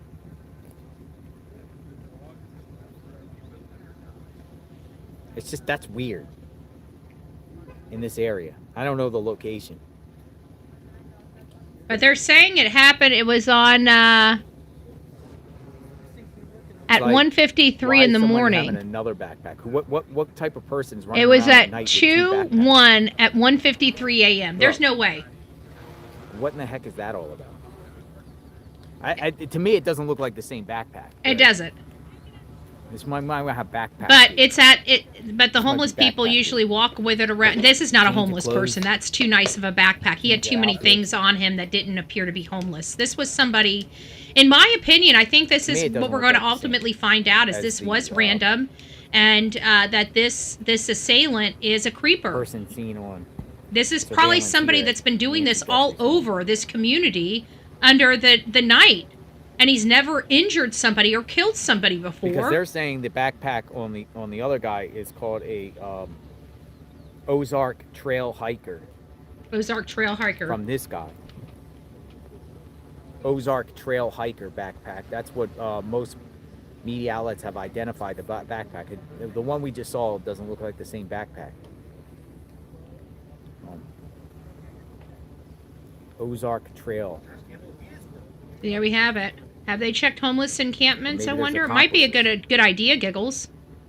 It could be a good idea. Coyotes leave bones behind. Yeah. Well, there's going to be even with probably other people coming out. Probably people are searching their old Ring cameras and everything like that. It wouldn't shock me if they start finding people creeping around their own homes. He took her out of there. Why? And the report was 5 miles away. Now, 5 miles away, it's a Why? significant distance. I mean, 5 miles away is pretty much like a distance from here to Annie and Tommaso's, in a sense. I think he got it's quite vast. And as I reported when I first got here, on Oracle alone, you go 1 mile down the road from Annie and Tommaso's, nothing but homeless people with backpacks, shopping carts, people laying around on the road down there. It's just a lot of people out there. Could be anybody. Timeline was wrong. I think so. I think what we got now. There's a lot of homeless people. Like there's wanderers around here. It looked awfully new to be. Well, This I guess guy, they however, do does not turn look in new homeless. backpacks though. This one looks like it's definitely somebody on a mission. Yeah. Like this is creepy, scary. Like this is. I can't believe they got the Carlos guy based off a tip. I cannot believe that they got Carlos. I think this person has a Based lot off more someone hair saying, on the "Oh, top it of their looks head like than Carlos." people think. Now we're talking about the guy. Because I mean, it looks like a Leo Lethal. football up This there. looks nothing It like looks like a Carlos. football. I mean, the guy has something dark here, some sort of mustache or goatee, but it's dark. But you guys see, it's like a looks football. nothing like It's that like a Carlos. football back here. It looks like he's But, got you know, they hair still being pull pushed this guy down, out and of it's his making, and vehicle it at looks a like it's a traffic lot of stop hair and because tears it's house pushing up against the Unless you feel like it thing. looks like him. Some people might say it does. Some people say the eyes. I don't think that's what they were looking for. I think they were following a digital trail. I think that's what led them to the black glove. That's why they know that black glove is so important, because I think they found it by following the digital trail. They're plugged into somebody's phone. They're plugged into somebody's phone. Told you, homeless guy looking for food. It's a homeless guy looking for food.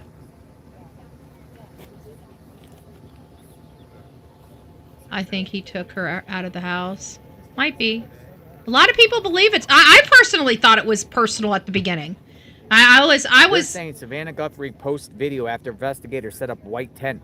Yeah. So they say Fox is reporting that Savannah Guthrie has posted this video. It's but sad. It's not like a plea or anything. It's like a photo of her mom and them as kids.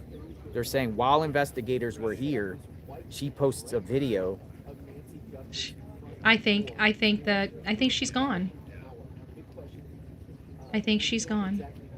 It looks like her and Savannah sister. and Annie when they're kids. With their mommy. What do you think that's about? And now the 3 children. Savannah posted that at the exact same time authorities were here. That's what they're saying. On our. What do you think's going on with that? Is there any timing to that, or? You know what it might be? It was with her sister. It might be that she's like, what happened? You know, this was our mom. You know, it could be something. Oh, now I'm starting to get even goosebumps. You know where mom's gone. Ugh. What do you mean, turn my head? Yes, I believe the police are looking for a body. I believe Savannah knows she's gone. I do too.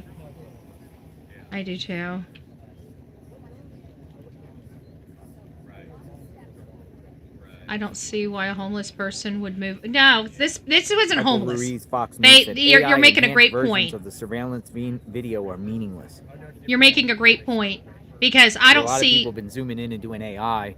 I don't think a homeless person would have the means however you want it to look, in a move a sense. homeless person or move a body. JLR, send I me don't your think lunch she's with order. us anymore. Well, please don't send anything to the address here. Please don't send anything to the address, he says. He must have gotten a lot of trouble over that. I'm at the 5800 block. but I'm not. Don't send anything to Nancy's home. You ain't gonna get on the property anyway, because now the sheriffs are here. All right, let's see what else is being said here.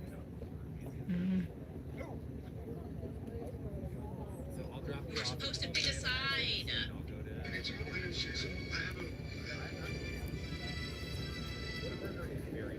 It is 9:30 a.m. here. So a lot of activity as we started out this live. You got Pima County out there, forensics out here in the field. Now you have FBI. What's next? 10 is down. The tent is gone. 10 is gone. Oh my gosh. The tent area.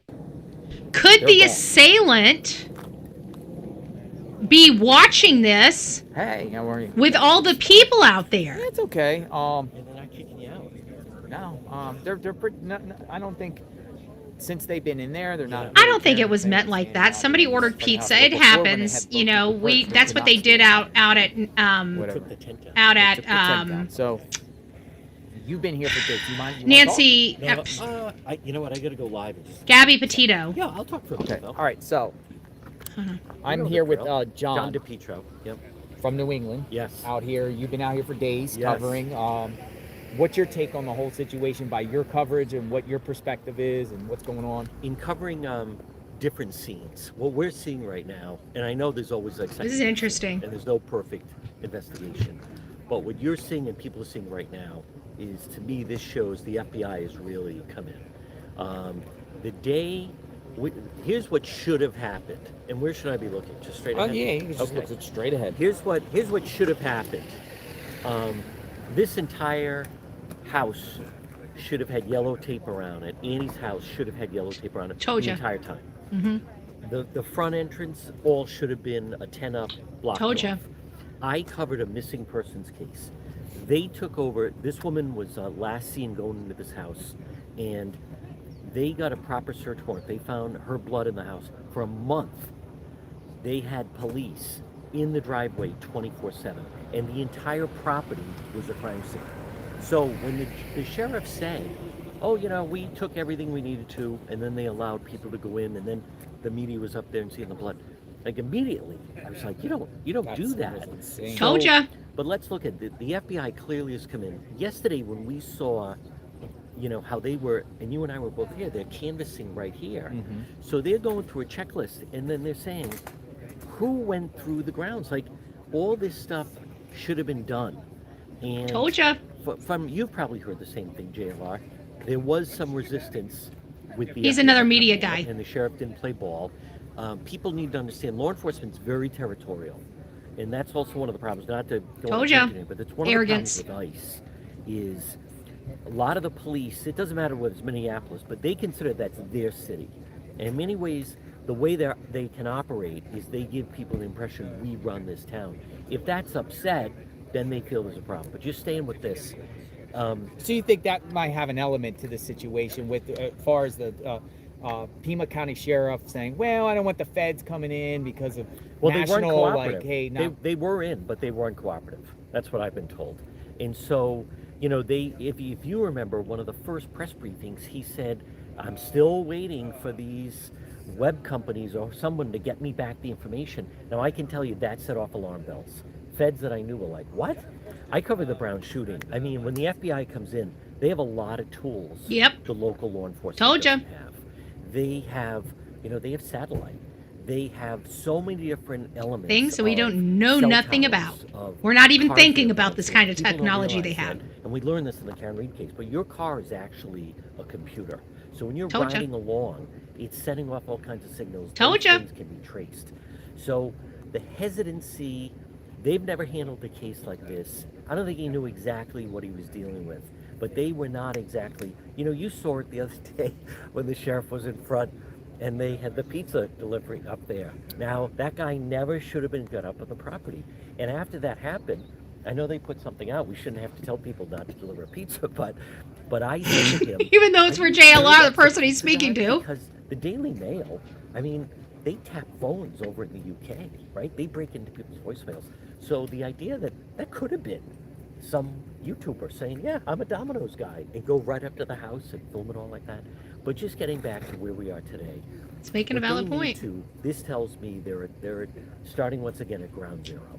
This is let's go back, and you're seeing the grief. I think they are watching. They literally are covering every piece of ground. I also want to mention about the black gloves. Now, I know that's still, we're not sure about the black gloves. Which was found about a mile that way. Yes. But what people should understand, and I don't hear people saying this, but I'm in other parts of Tucson where you see homeless and you see some trash. Most people, different parts of your neighborhood, you may see some rubbish and trash. This place is pristine. Pristine. This place is immaculate. If you notice the Catalina foothills, where they found that, because I was over there, you don't see any homeless. I don't see any rubbish. We see all these people walking around. It's a very healthy, active community. You don't see people throwing stuff. This is, this area is a little... It's going to be important. But they're very conscious of the environment. That's why they don't have the street lights. So my point is, in other the street lights are going to drive me nuts. Where maybe someone says they find a hat or a shirt or gloves or sneakers. I don't, Nicole. Say, I think it's going to be a critical piece of this investigation. I don't find that around here. I don't even see I don't find any litter. So that's where the gloves to me really stands out, because it's not as if, there's some sections when you go downtown Tucson, like where the convention center is. You'll see a homeless encampment. You'll see other parts. I was in Vail the other night chasing down that to Rio Rico. It's a little more off the beaten path to see that. You don't see that around here. But let me just touch on the gloves. And I was sharing the gloves found on the road. Yes. Pristine area. Yeah. This area happened a day after the guy's image got revealed. True. Right. True. It could have been someone planted it. It could have been. My take is, why wasn't these gloves noticed a week prior? I guess he's making a good point, which you guys brought up. But at the same time, they weren't investigating this right. Somebody could have just gone and thrown it up there, and it's a prank, and we're going to see a video later about that. But they're definitely going to analyze these things, because they took it 100% seriously, and they should. As Nancy I think it's going to be big. I could see if somebody's really hot and nervous, right after you do this, you peel them off. Yep. Because you just we believe she killed the woman. So, but to come back to this, I want people to also understand that JLR. I think and she's probably not too far from that glove. Within a mile. I was here the early morning. We were both here when I was live on Court TV, and it was pitch black in the morning. I'm willing to bet there's no one on the road. No way. And you don't walk around here, by the way. I don't know if I fell into one of those cactuses. Those things are like porcupines. So you're not walking. You have to know where you are. I think the biggest hindrance right now is they're trying to figure out I believe what it. vehicle did that individual use to get up here. I don't know if he's white. He doesn't have my family is Hispanic, and I thought he was either Hispanic or black.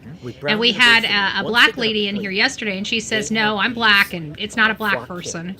So every time you ride by, she said no. Red light. There's a camera, and it's zapping every license plate that goes by. Once they could determine the plate, and it was a Florida plate with Brown University, then they jump into action. Then they contact the car rentals, and they had the make and the model, and it went very quickly. Right now, I think what they're most frustrated on is they can't determine the vehicle. How did that person get here? Now, you could have walked from somewhere and parked it. You're not going to run into someone, but then how did they get her out of here? That's the part that I think they find very puzzling is how... Okay, it's a neighbor! What if it's a neighbor? Now what? Here's my take on that. What if it's an actual neighbor? Before the cameras... No. Just walk them back to the house. Coming from the right side of the house. So if you're facing the house... Yep. Coming from the right side. Reason being, because of the driveway being circular. Hey, Brenda, it's nice to see you, love. Do not see a vehicle in they that searched multiple times. On the right side of the house. No, they didn't. They did a shitty job. Let's be honest, badass. They did a shitty job on this case from day one. They botched this whole damn case up. They didn't know what the fuck they were doing. Excuse my language, but in my opinion, they don't know what the hell they were doing. Either on the road or there. But it's a possibility. Get Nancy out, someone brings a vehicle at that point because the cameras are then disabled. Yes. Because that makes more sense. Good point. The blood is only there. It's not like there's blood going down. They didn't detect blood going down to the road, only out there. Maybe whoever he's coordinating with somebody, maybe another vehicle. Oh, good maybe point. brings a vehicle from the side, brings But it again, up. then how do they not have the vehicle? That vehicle. So I gotta jump. We'll do this. No, I again. appreciate your time. Thank you for your Now, insight. one You've been other- here. We always want to hear we people's have. perspectives. You know, that are something here. else though. I don't know about you. The circular driveway that goes right up. And you give me the idea. I think I'm going to do my show from right here. I don't understand why they're doing the whole thing with the garage and the garage door opener, unless maybe that's just there's an easy, you go into the mudroom. But like that to me, look how easy that would be. You get out and you're basically right inside your front door. So I don't know. I mean, did you see the angle? Like if you go back and then drop her for the garage, it's a little bit at an odd angle. I think it would be easier you just drop and then circle around like that. True. He makes a I point. still don't know what to make of that. And think about this: if the person did come from the right side and they retrieved the vehicle and pulled up, the vehicle's probably going that way. I know I couldn't see somebody pulling out and going back this way because the question is what direction now. But I even mean when the family member dropped her off. I Oh, don't yeah. understand the garage. Why not just come right here to circular driveway? I got that. Maybe, some people go through the garage for Sure. I whatever got that. reason. I How mean, does some people have JLR a get garage. picked Maybe the she said, I same need to get something time in my Ellie car or something finds it? beforehand, or And there the day something like before. that. I don't know. I'm going to be back. Yeah, I'm gonna be I back. appreciate This your is great, insight. Thank though. you. You guys follow him. He's unbelievable. Follow He's him, too. everywhere. Thank you. He's everywhere. All right, his name's John, and he's from New England. He's been out here for days, so we wanted to pick his brain a little bit. He's media. Get his take on how He's he media. feels He's about the with some situation. name His insight. media. But Always wanna the hear reason from why he was giving perspective is because he's been out there, and not only that, he's been to multiple crime scenes. So like for even me, when we break down this, it's because we've been at multiple crime scenes. You guys have seen me pop up at the Audrey Cunningham. I was in Texas going there to cover border stuff, do a video on border stuff. We land, our plane is landing as an Amber Alert is going out. We're finding out that a 11-year-old girl is missing. So we obviously, being true crime content creators, gave up, we ended up going back to the border, but we ended up going and covering that case, which was like 2.5 hours out of our way. And we were watching it unwind. But I can tell you, before we even got to that location, we already knew of Stephen McDougal's name. We already knew of his name. We already knew that he was a prime suspect before he was ever even notated as a prime suspect. Here, I'm not getting anything, but I haven't been out in the field. People don't call me like they used to with information because I'm not out there. We're going to be getting back out there, folks. But, again, we still got some court stuff that we're still trying to wind down for. And we got to get some money in the reserves to be able to travel again. So we were handicapped for a couple of years here on this channel, but we're getting back out there, and I've made a commitment. If this case is still going on, when we're done with Sebastian Rogers and I'm done with my political advocacy in Kentucky, I'll be coming back here by March 5th. And when I get back here into the house, March 5th, we're going to be planning on a trip out here. Even if this case has been covered and as a person, we're going to go out there and learn about this case, truly learn about this case, because that's what needs to happen. What happened here? I don't know. I'm confused. I don't want to believe that the family did it, because I do know people that are the son-in-law, right? That have the single, grandma that lives alone, that are wonderful son-in-laws. That would never hurt their elderly, mother-in-law for no amount of money. So I'm having a hard time with this because Annie and Tommaso, in all fairness, are salt of the earth. They're one with the earth. They're one with nature. They love hiking. They love they're like hippies. Okay, I don't know how many hippies are violent.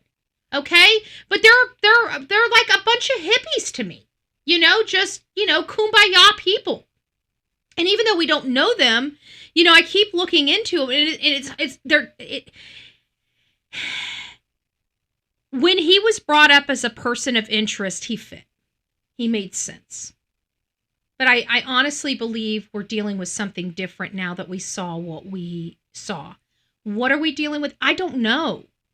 Is this affiliated? Is it associated? I don't know. Okay. Thank you. He said he doesn't care what you do, your shenanigans. I don't care what you do with your shenanigans. That's what he said. What is going on here?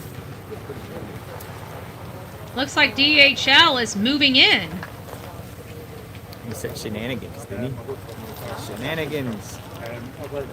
The hell is going on here? They just moved people back, and we see a DHL van. He's gonna park out here. Just kind of like monitoring. What's the DHL? Was it a camera crew? I'm gonna go down here. Looks like I don't know. I don't know what I'm that. gonna go over here. Wow, this is getting crazy. The camera in the shade. I can tell you this looks a little crazier than Gabby Petito. Just keep it here. I will tell you that. Yeah, we're getting info. That's helpful. I can't criticize that, but I do enjoy picking on him because Betty, she's our Betty. That's okay. Asked JLR about the neighbor calling the police on trespassers, then wouldn't come to the door to speak to the sheriff because I don't think that it was the person that called on the trespassers. You don't understand. There's so many internet trolls out there. I don't trust anybody anymore. I'll be honest with you. I trust nobody. Who do I trust? Not a damn person. Okay? I used to be this doughy-eyed, sweet person when I first came on this, 5 years ago. And these hate channels, these evil punks, they've turned me into a raging bitch. Like, I don't even give a shit. If I'm out there, I'll cuss your ass slap out. Don't come up talking shit to me. I'm no longer this, oh, I'm so sorry. Then get the fuck out of here. That's me today. It went from, oh, I'm so sorry. Am I in your way? To, I don't really give a shit. Can you please move out of my way? Just saying. It's true. It is true. It is true. That's just what happens when you get beat up and clubbed over the head so much. You just don't give a shit. You get in, you get your job done, and you get the hell out. You know? But for me, not true.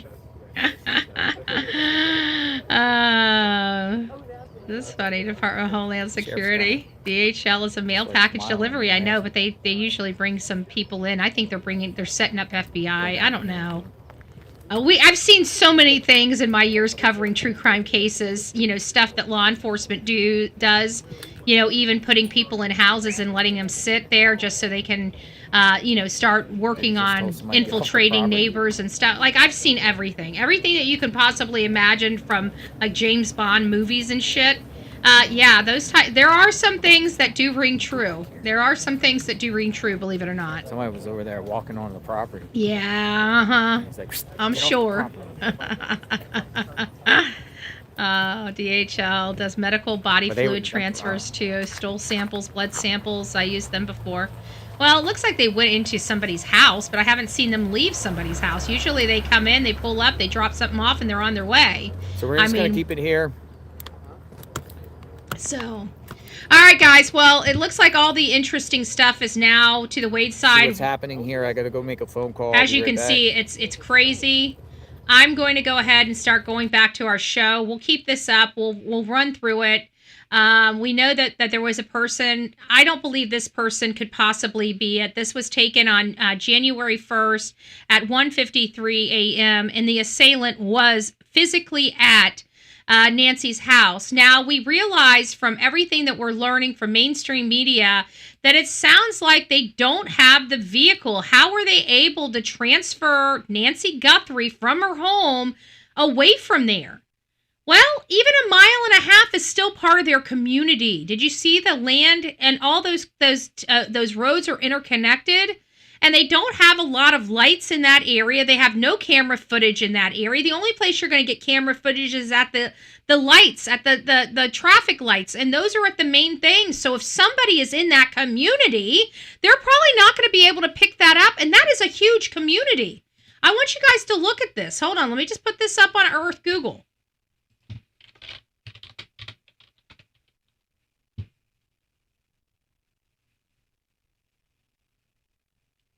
Let me just show you guys this so you guys understand what I'm talking about here. So we have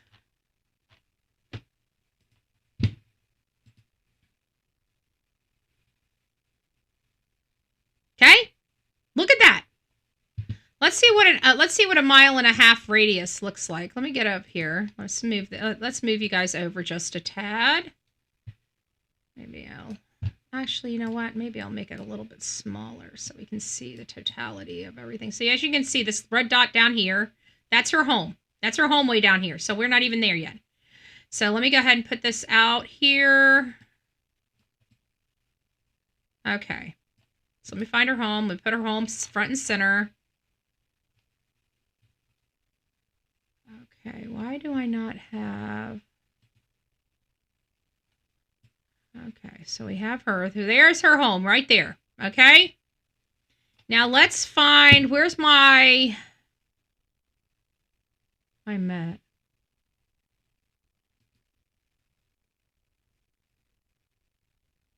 I don't want to build. I don't want to generate a building design. No, I do not want to do that. Create contours. No. I guess we're going to have to do this. So we'll have to make this a little bit smaller. Let's find out where we are. So it's about, what, 5,000 feet? Is about a mile? So let's go ahead and put it here. Okay. Where's my measuring tape? It's not even showing my measuring tape. All right, I'm not liking this. It's not showing my tools right. So that's about half of the area right there. That's about 25. Well, no, that's more than a mile. That's more than a mile. So let's move this out. Okay, we're done. Let's just keep this up for right now. We'll save it to the project for right now. I'll remove it. Let's give it a white so you guys can see it real good. You guys see that? That's 2,500 meters right there. 2,500 meters. So that's about 6,000. So that's about a mile. So a mile in that direction to a mile and a half in that direction, there may not be any cameras. And that's a radius. That means it goes all the way around. Okay, I'm just showing you for the purposes of this example. Can you guys see that? Yeah, you guys can.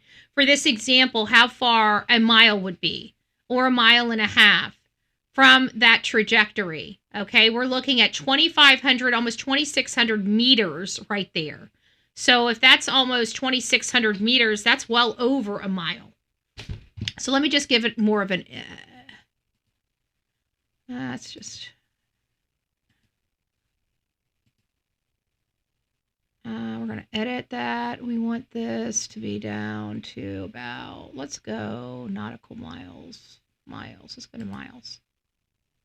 So that's 1.6 miles. So we have 1.6 miles right there. And so that's all the way around because we heard it's a mile and a half away from her home. It could have been a mile and a half away from her home in this direction or this direction. As you see, there would be no traffic cameras in this area. You might have traffic cameras on this road here. Let me see if you guys can see that.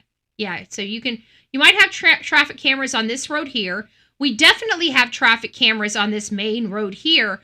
But this right here is this whole community that's sitting in dark. Look at all these hundreds to thousands of homes that are sitting in pitch black. This is a smorgasbord for a burglary. A smorgasbord for somebody that does not want to do something. And there's a lot of elderly people that are clumped in this small little area of this community. So we're looking at an hour or a mile and a half from this community, guys. Maybe the reason why they can't find a vehicle is because the person lives in this community. That, to me, would be the Occam's razor. If we can't find a vehicle, maybe there was no vehicle. Maybe he walked her behind the house in the desert to his home down the road, a mile and a half, 2 miles away. Or maybe he had a car at the end of her road that he walked her to. And maybe he still lives in the community because he didn't feel like walking a mile and a half. Maybe that's the answer to this. Maybe this is closer to home. Maybe it feels closer to home because it is. It's right in her backyard. Maybe this is somebody that drives by her home every single day from work or taking their mom or grandmother to the doctor or something. Maybe every single day this person walks by this home. And they just decided, oh, it doesn't look like anybody lives there. Looks like they have people taking care of the house, but it looks like it's an empty house. There's no car out front. There's no lights on at night when I drive by here. I bet you this house is empty. I bet you this is a prime target for me to break into. Pacemakers have data. If you break your phone, it's still able to notify your doctor of issues. I was an IC nurse, and a cardiologist could get records to know if they're still working. Yeah, I found that out. I asked ChatGPT, and they said something opposite of that, and somebody called me and said, that's not true. I used to work in pharmaceuticals, and they can make adjustments in real time from their computer to your pacemaker, whether you're around your app or not. And that was surprising. And so that was when I realized they truly could, in fact, check to find out if her heart is still beating or not. Check chat. Okay, Mike Ruiz is saying, we have a good clue about what just happened at Nancy Guthrie's home. FBI experts on the video, imagery, and physical science was seen carrying Visio forensic equipment into the tent. A prominent member of this team has worked other high-profile cases, including the Brian Kohberger investigation. Wow! Photos obtained by Fox News Digital appear to show investigators left carrying a diagram of human heights, and I believe this expert may have been on scene to compare physical conditions to the Nest video in order to develop a new suspect description. So there we have it, folks. There we have it. I truly do believe we've got something going on here, folks. I truly do believe that. All right, so now we're here. Where else are we? Investigators find black glove. We've already went over that intensively. Nancy Guthrie's home as a continued search scene. We know that. Cops found the glove. We know that. We know about the images. We found this. This right here is why I believe we might be looking for somebody that's unknown to her. This was taken within 5 miles of Nancy's house. This is the second weird occurrence within 5 miles of Nancy's house. And it shows somebody that, for me, appears more of the body structure of what we're looking like on the outside of that house. And this is a man taking his phone, trying to lift it through a window, take a picture to see what is behind that window. So as you know, he's got little reflectors on his little feet here. He's got a reflector vest on, but I don't know. I know that he wasn't wearing this reflector vest at Nancy Guthrie's house. But this person here, in my opinion, the person that attached at least one of my theories, one of my profiles that I am creating right now is that this person was moving around comfortably at night. He wasn't known to the victim, but he was comfortable in the dark environment, moving between house to house, even had procedures like the flashlight to help guide him in the dark. He seemed very professional in that realm. However, he still seemed very unprofessional in any other realm other than moving around at night. He didn't know how to handle the camera on the front door. He tried to obscure his face. He was shocked by the camera at the front door. He turned around, grabbed some foliage. Maybe that foliage ripped his glove. Maybe the foliage has some DNA on it. Maybe that's what they were checking with that tent being up. We don't know, but I can guarantee they probably reprocessed that whole front porch, as well as putting equipment inside that home. I believe they were doing 3D imaging and other types of video evidence collection stuff. They brought in a mini 4K encoder, Blackmagic encoder. I'm very familiar with that particular thing because I've been hunting for it. That's what we just got financed to buy for this office here, except I'm not using a mini, right? I'm using the standard size one. So that is to help me be able to stream directly to YouTube from my encoder versus my computer. It takes several processes off of my computer so we don't have spiked volume and the clickiness of my videos when I'm playing them on here. That's going to all be removed and fixed once the encoder is hooked up. So I knew exactly what that was because I've been shopping for them myself currently. Okay? It's not here yet. It's going to be here this week. Okay? So I know what the hell I'm talking about in this realm right here. But prior to 2 weeks ago, I would have not been able to advise you. But now that I'm here and now that we're ordering the same damn equipment for this office, I definitely know what I just looked at. And that 4K is an encoder. That is direct communication from one point to another point simultaneously, streaming, low frequency, low latency, don't need a whole lot of bandwidth to push it through. That's what that piece of equipment was. So that's where we're at with this case. Now, this guy right here looks ultra suspicious.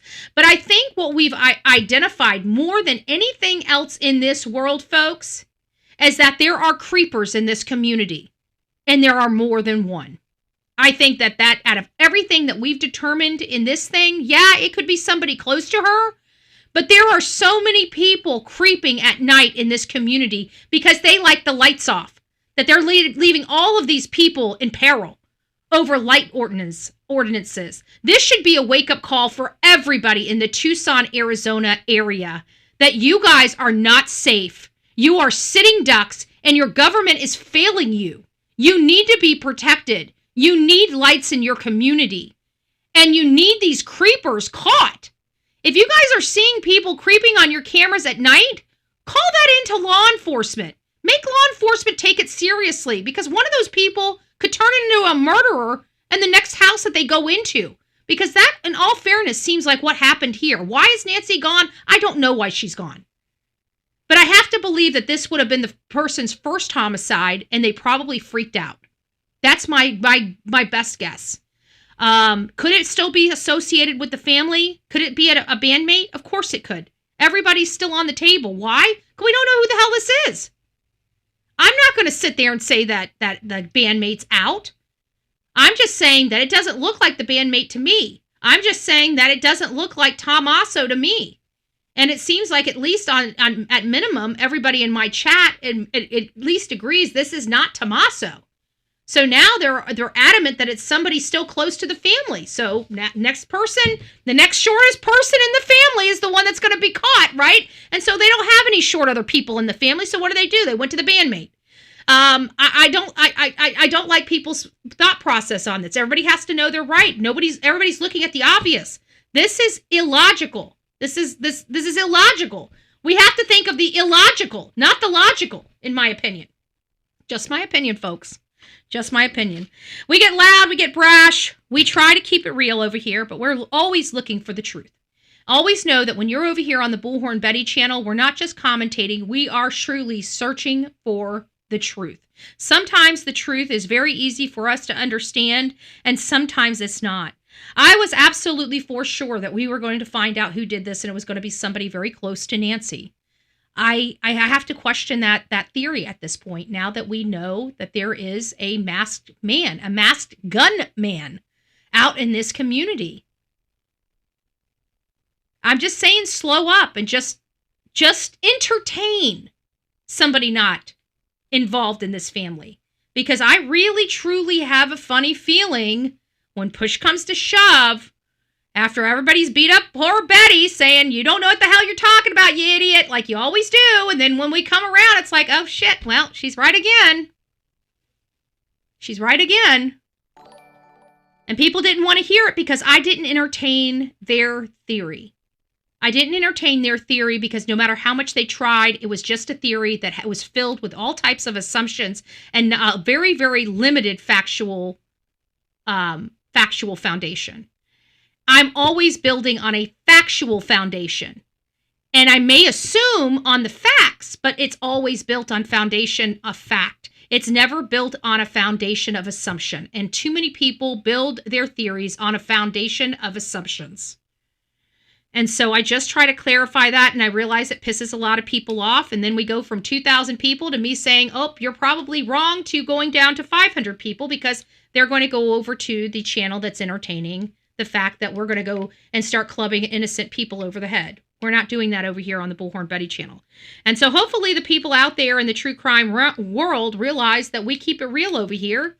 And we don't sit there and abuse other people because we think that it could be them. Of course, I think it could possibly be Tommaso. Of course I believe it could possibly be his bandmate. But when do you see me beating them up and accusing them when I have a zilch to work with here? You know what I have to work with here? I have this video that you see going above my head, these photos. And where I'm looking at these photos, it does not look like him. Look at that face right there under that mask. That has not even a physical feature of that boy. And not only that, that bump on his eye, go look at that again. Go look at that again. I don't think it's a bump first and foremost, but even if it is, it's a huge bump, not a little mole that the other guy has. So clearly, in my opinion, even the photo excludes his bandmate, but nobody wants to hear it. Nobody wants to listen to reason. They just want to club innocent people over the head.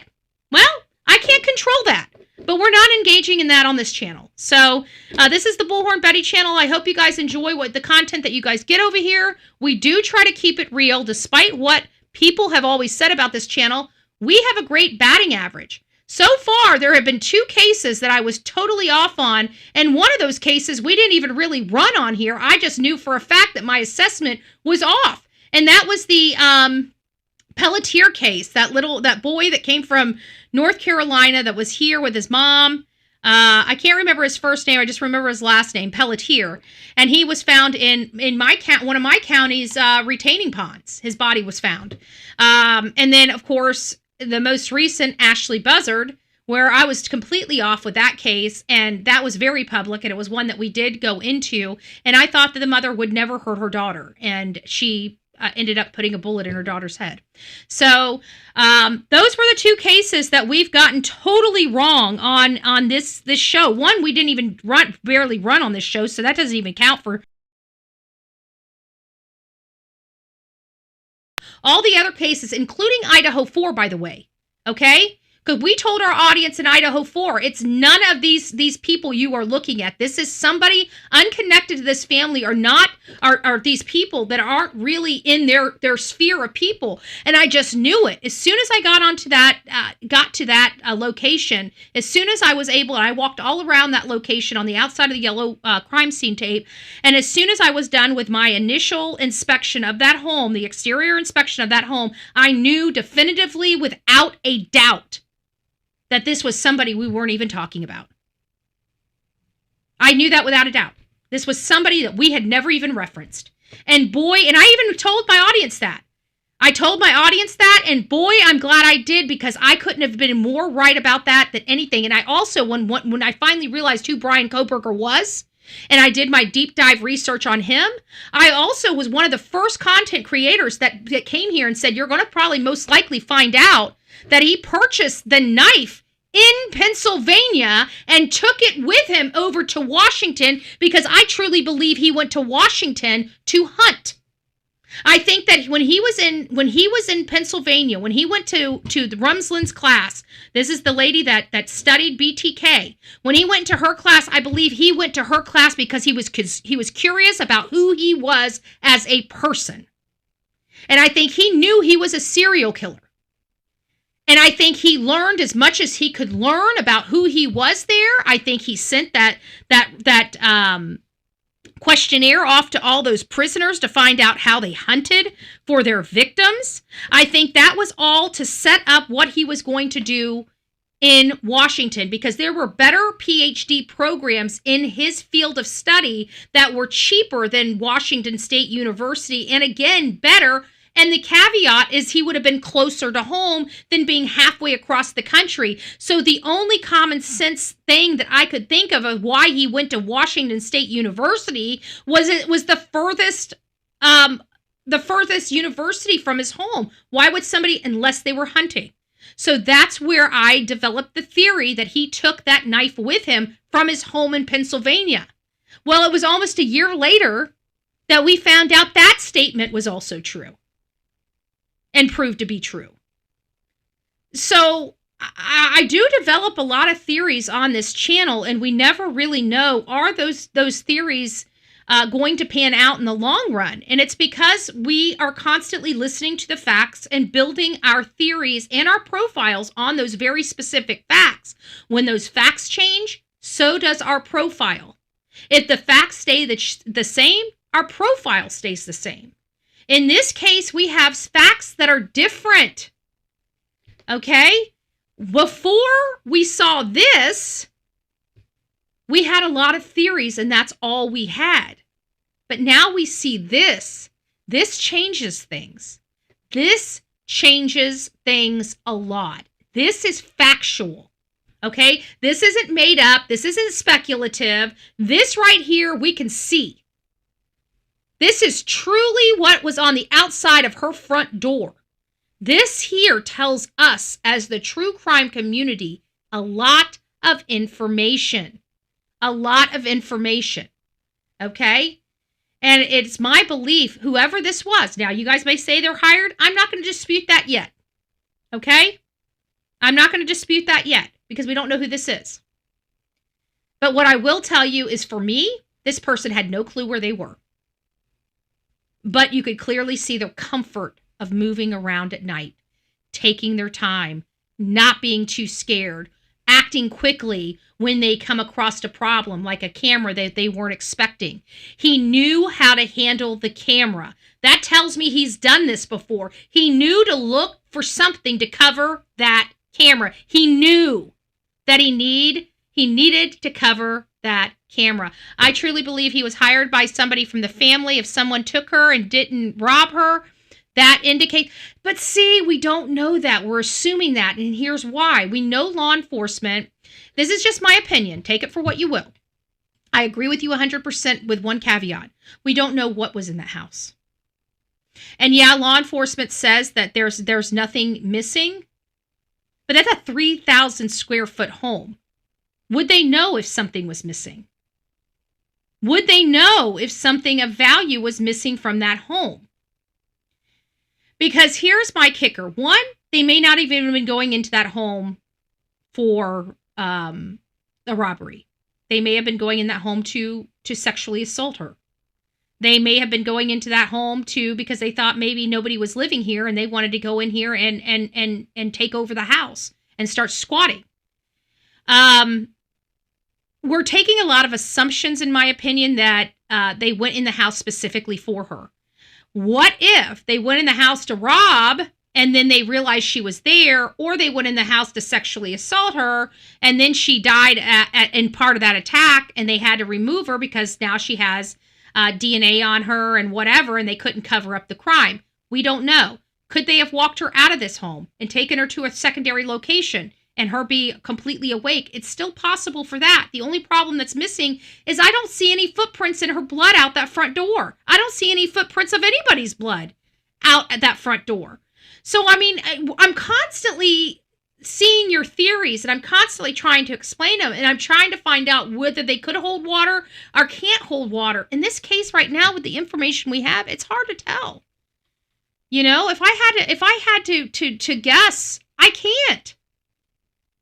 Because the best guess I've got is I don't believe this guy knew this house.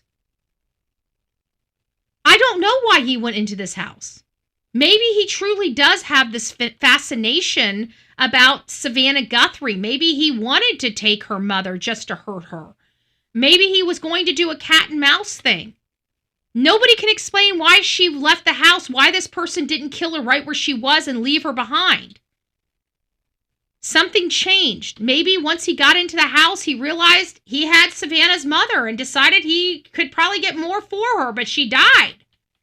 And he decided not to do the ransom note because she was dead, and then somebody else pops up with another ransom note. I mean, we've got a lot to go off of here. I don't know which one. Where's Psychic Sylvia Brown when you need her? There you go. Maybe we'll look into some of those perspectives. Maybe that is a good idea. Maybe that's what I need to do. If you guys see some perspectives, you cover a Nest camera by building a nest on top of it. Yeah, I know. It's a little weird. Is Annie's car still impounded? That's a great question. I don't know the answer to that. I have not heard anybody say it's been released. I haven't heard anybody say it's been released. Let's see if I've got anything here.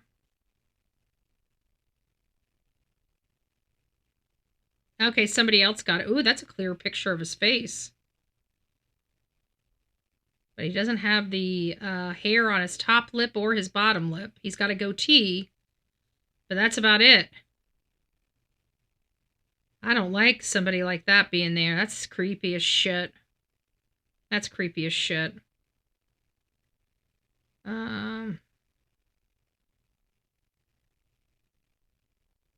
you, Evan Baby. Evan Baby sent it too. Evan Baby sent it too. A Peeping Tom case in Pima County. Yep. Thank you. Thank you. Betty TMZ put out a new video. All right.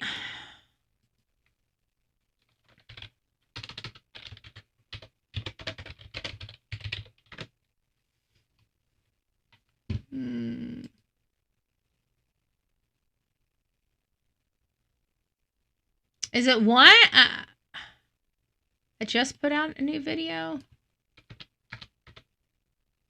I only see one that was put out 16 hours ago. Huh. Thank you.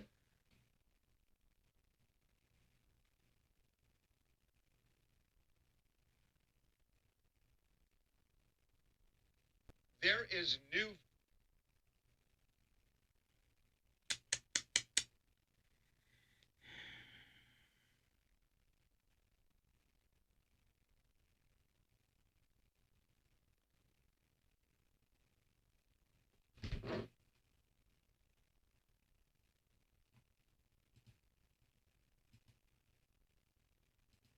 is on the FBI's radar in the Nancy Guthrie case. And it could be important, but we know it is in play. This video was shot at 1:52 in the morning at a home 5 miles from Nancy Guthrie. This would have been at the exact same time. Okay, yeah, no, this is not it. I get what you're saying. This was just dropped, but there's no way that, in my opinion, it is accurate, because this is at 1:53. I don't care what TMZ says. They should have common sense. There's no way that this guy can be here when he's over at Nancy's. Now remember, according to the timeline, let me just bring this timeline back up.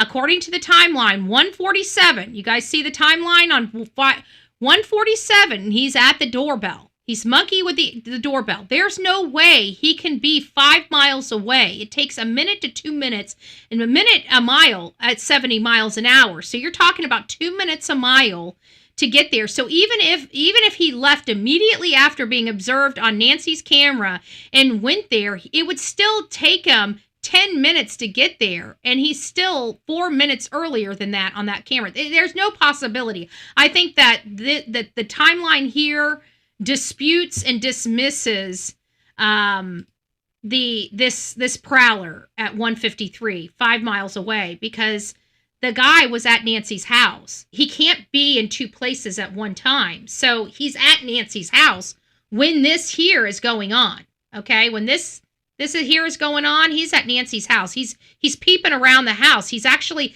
probably at the camera, trying to rip the camera off the wall. What is up with the light pollution, complete dark? I don't ask me. It's what's pissing people off, because I said it's stupid. And all the Mother Nature people, the ones that think it's okay to kill grandmother and not have lights to do your job, it's okay. And I guess we as a public aren't supposed to bitch about it, right? They don't really care, because I guess if we complain about it being somebody else's grandmother because of stupid policies like that, apparently we're the bad guys, not the idiots that make these policies where a grandmother can't even be found. You know? I'm sorry. That's just how I feel. If it pisses people off, so freaking bad.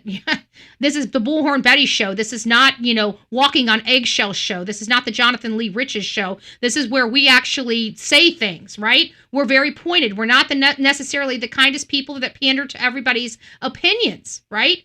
We talk common sense and reality on this show, and sometimes people just don't like it, right? It makes them feel bad. Why? Probably because they're doing things the wrong way and they don't like being called out on it. Because we call out on everybody, right? If you've been on this show and have not been offended at least one time, I'm not doing my job. Everybody on this show, even my mods, have been offended by something that's come out of my mouth. I do that for a purpose. I do that because it gets people talking. There's a lot of strategy in why I do the things that I do on this show. But at the end of the day, when we advocate like we are for this case here, at the end of the day, it doesn't really matter. Yeah, well, I used to. I'll tell you that. I used to, not much anymore. But we'll still give him good, good kudos for doing a job well done, right? He's been out there for days, slaying.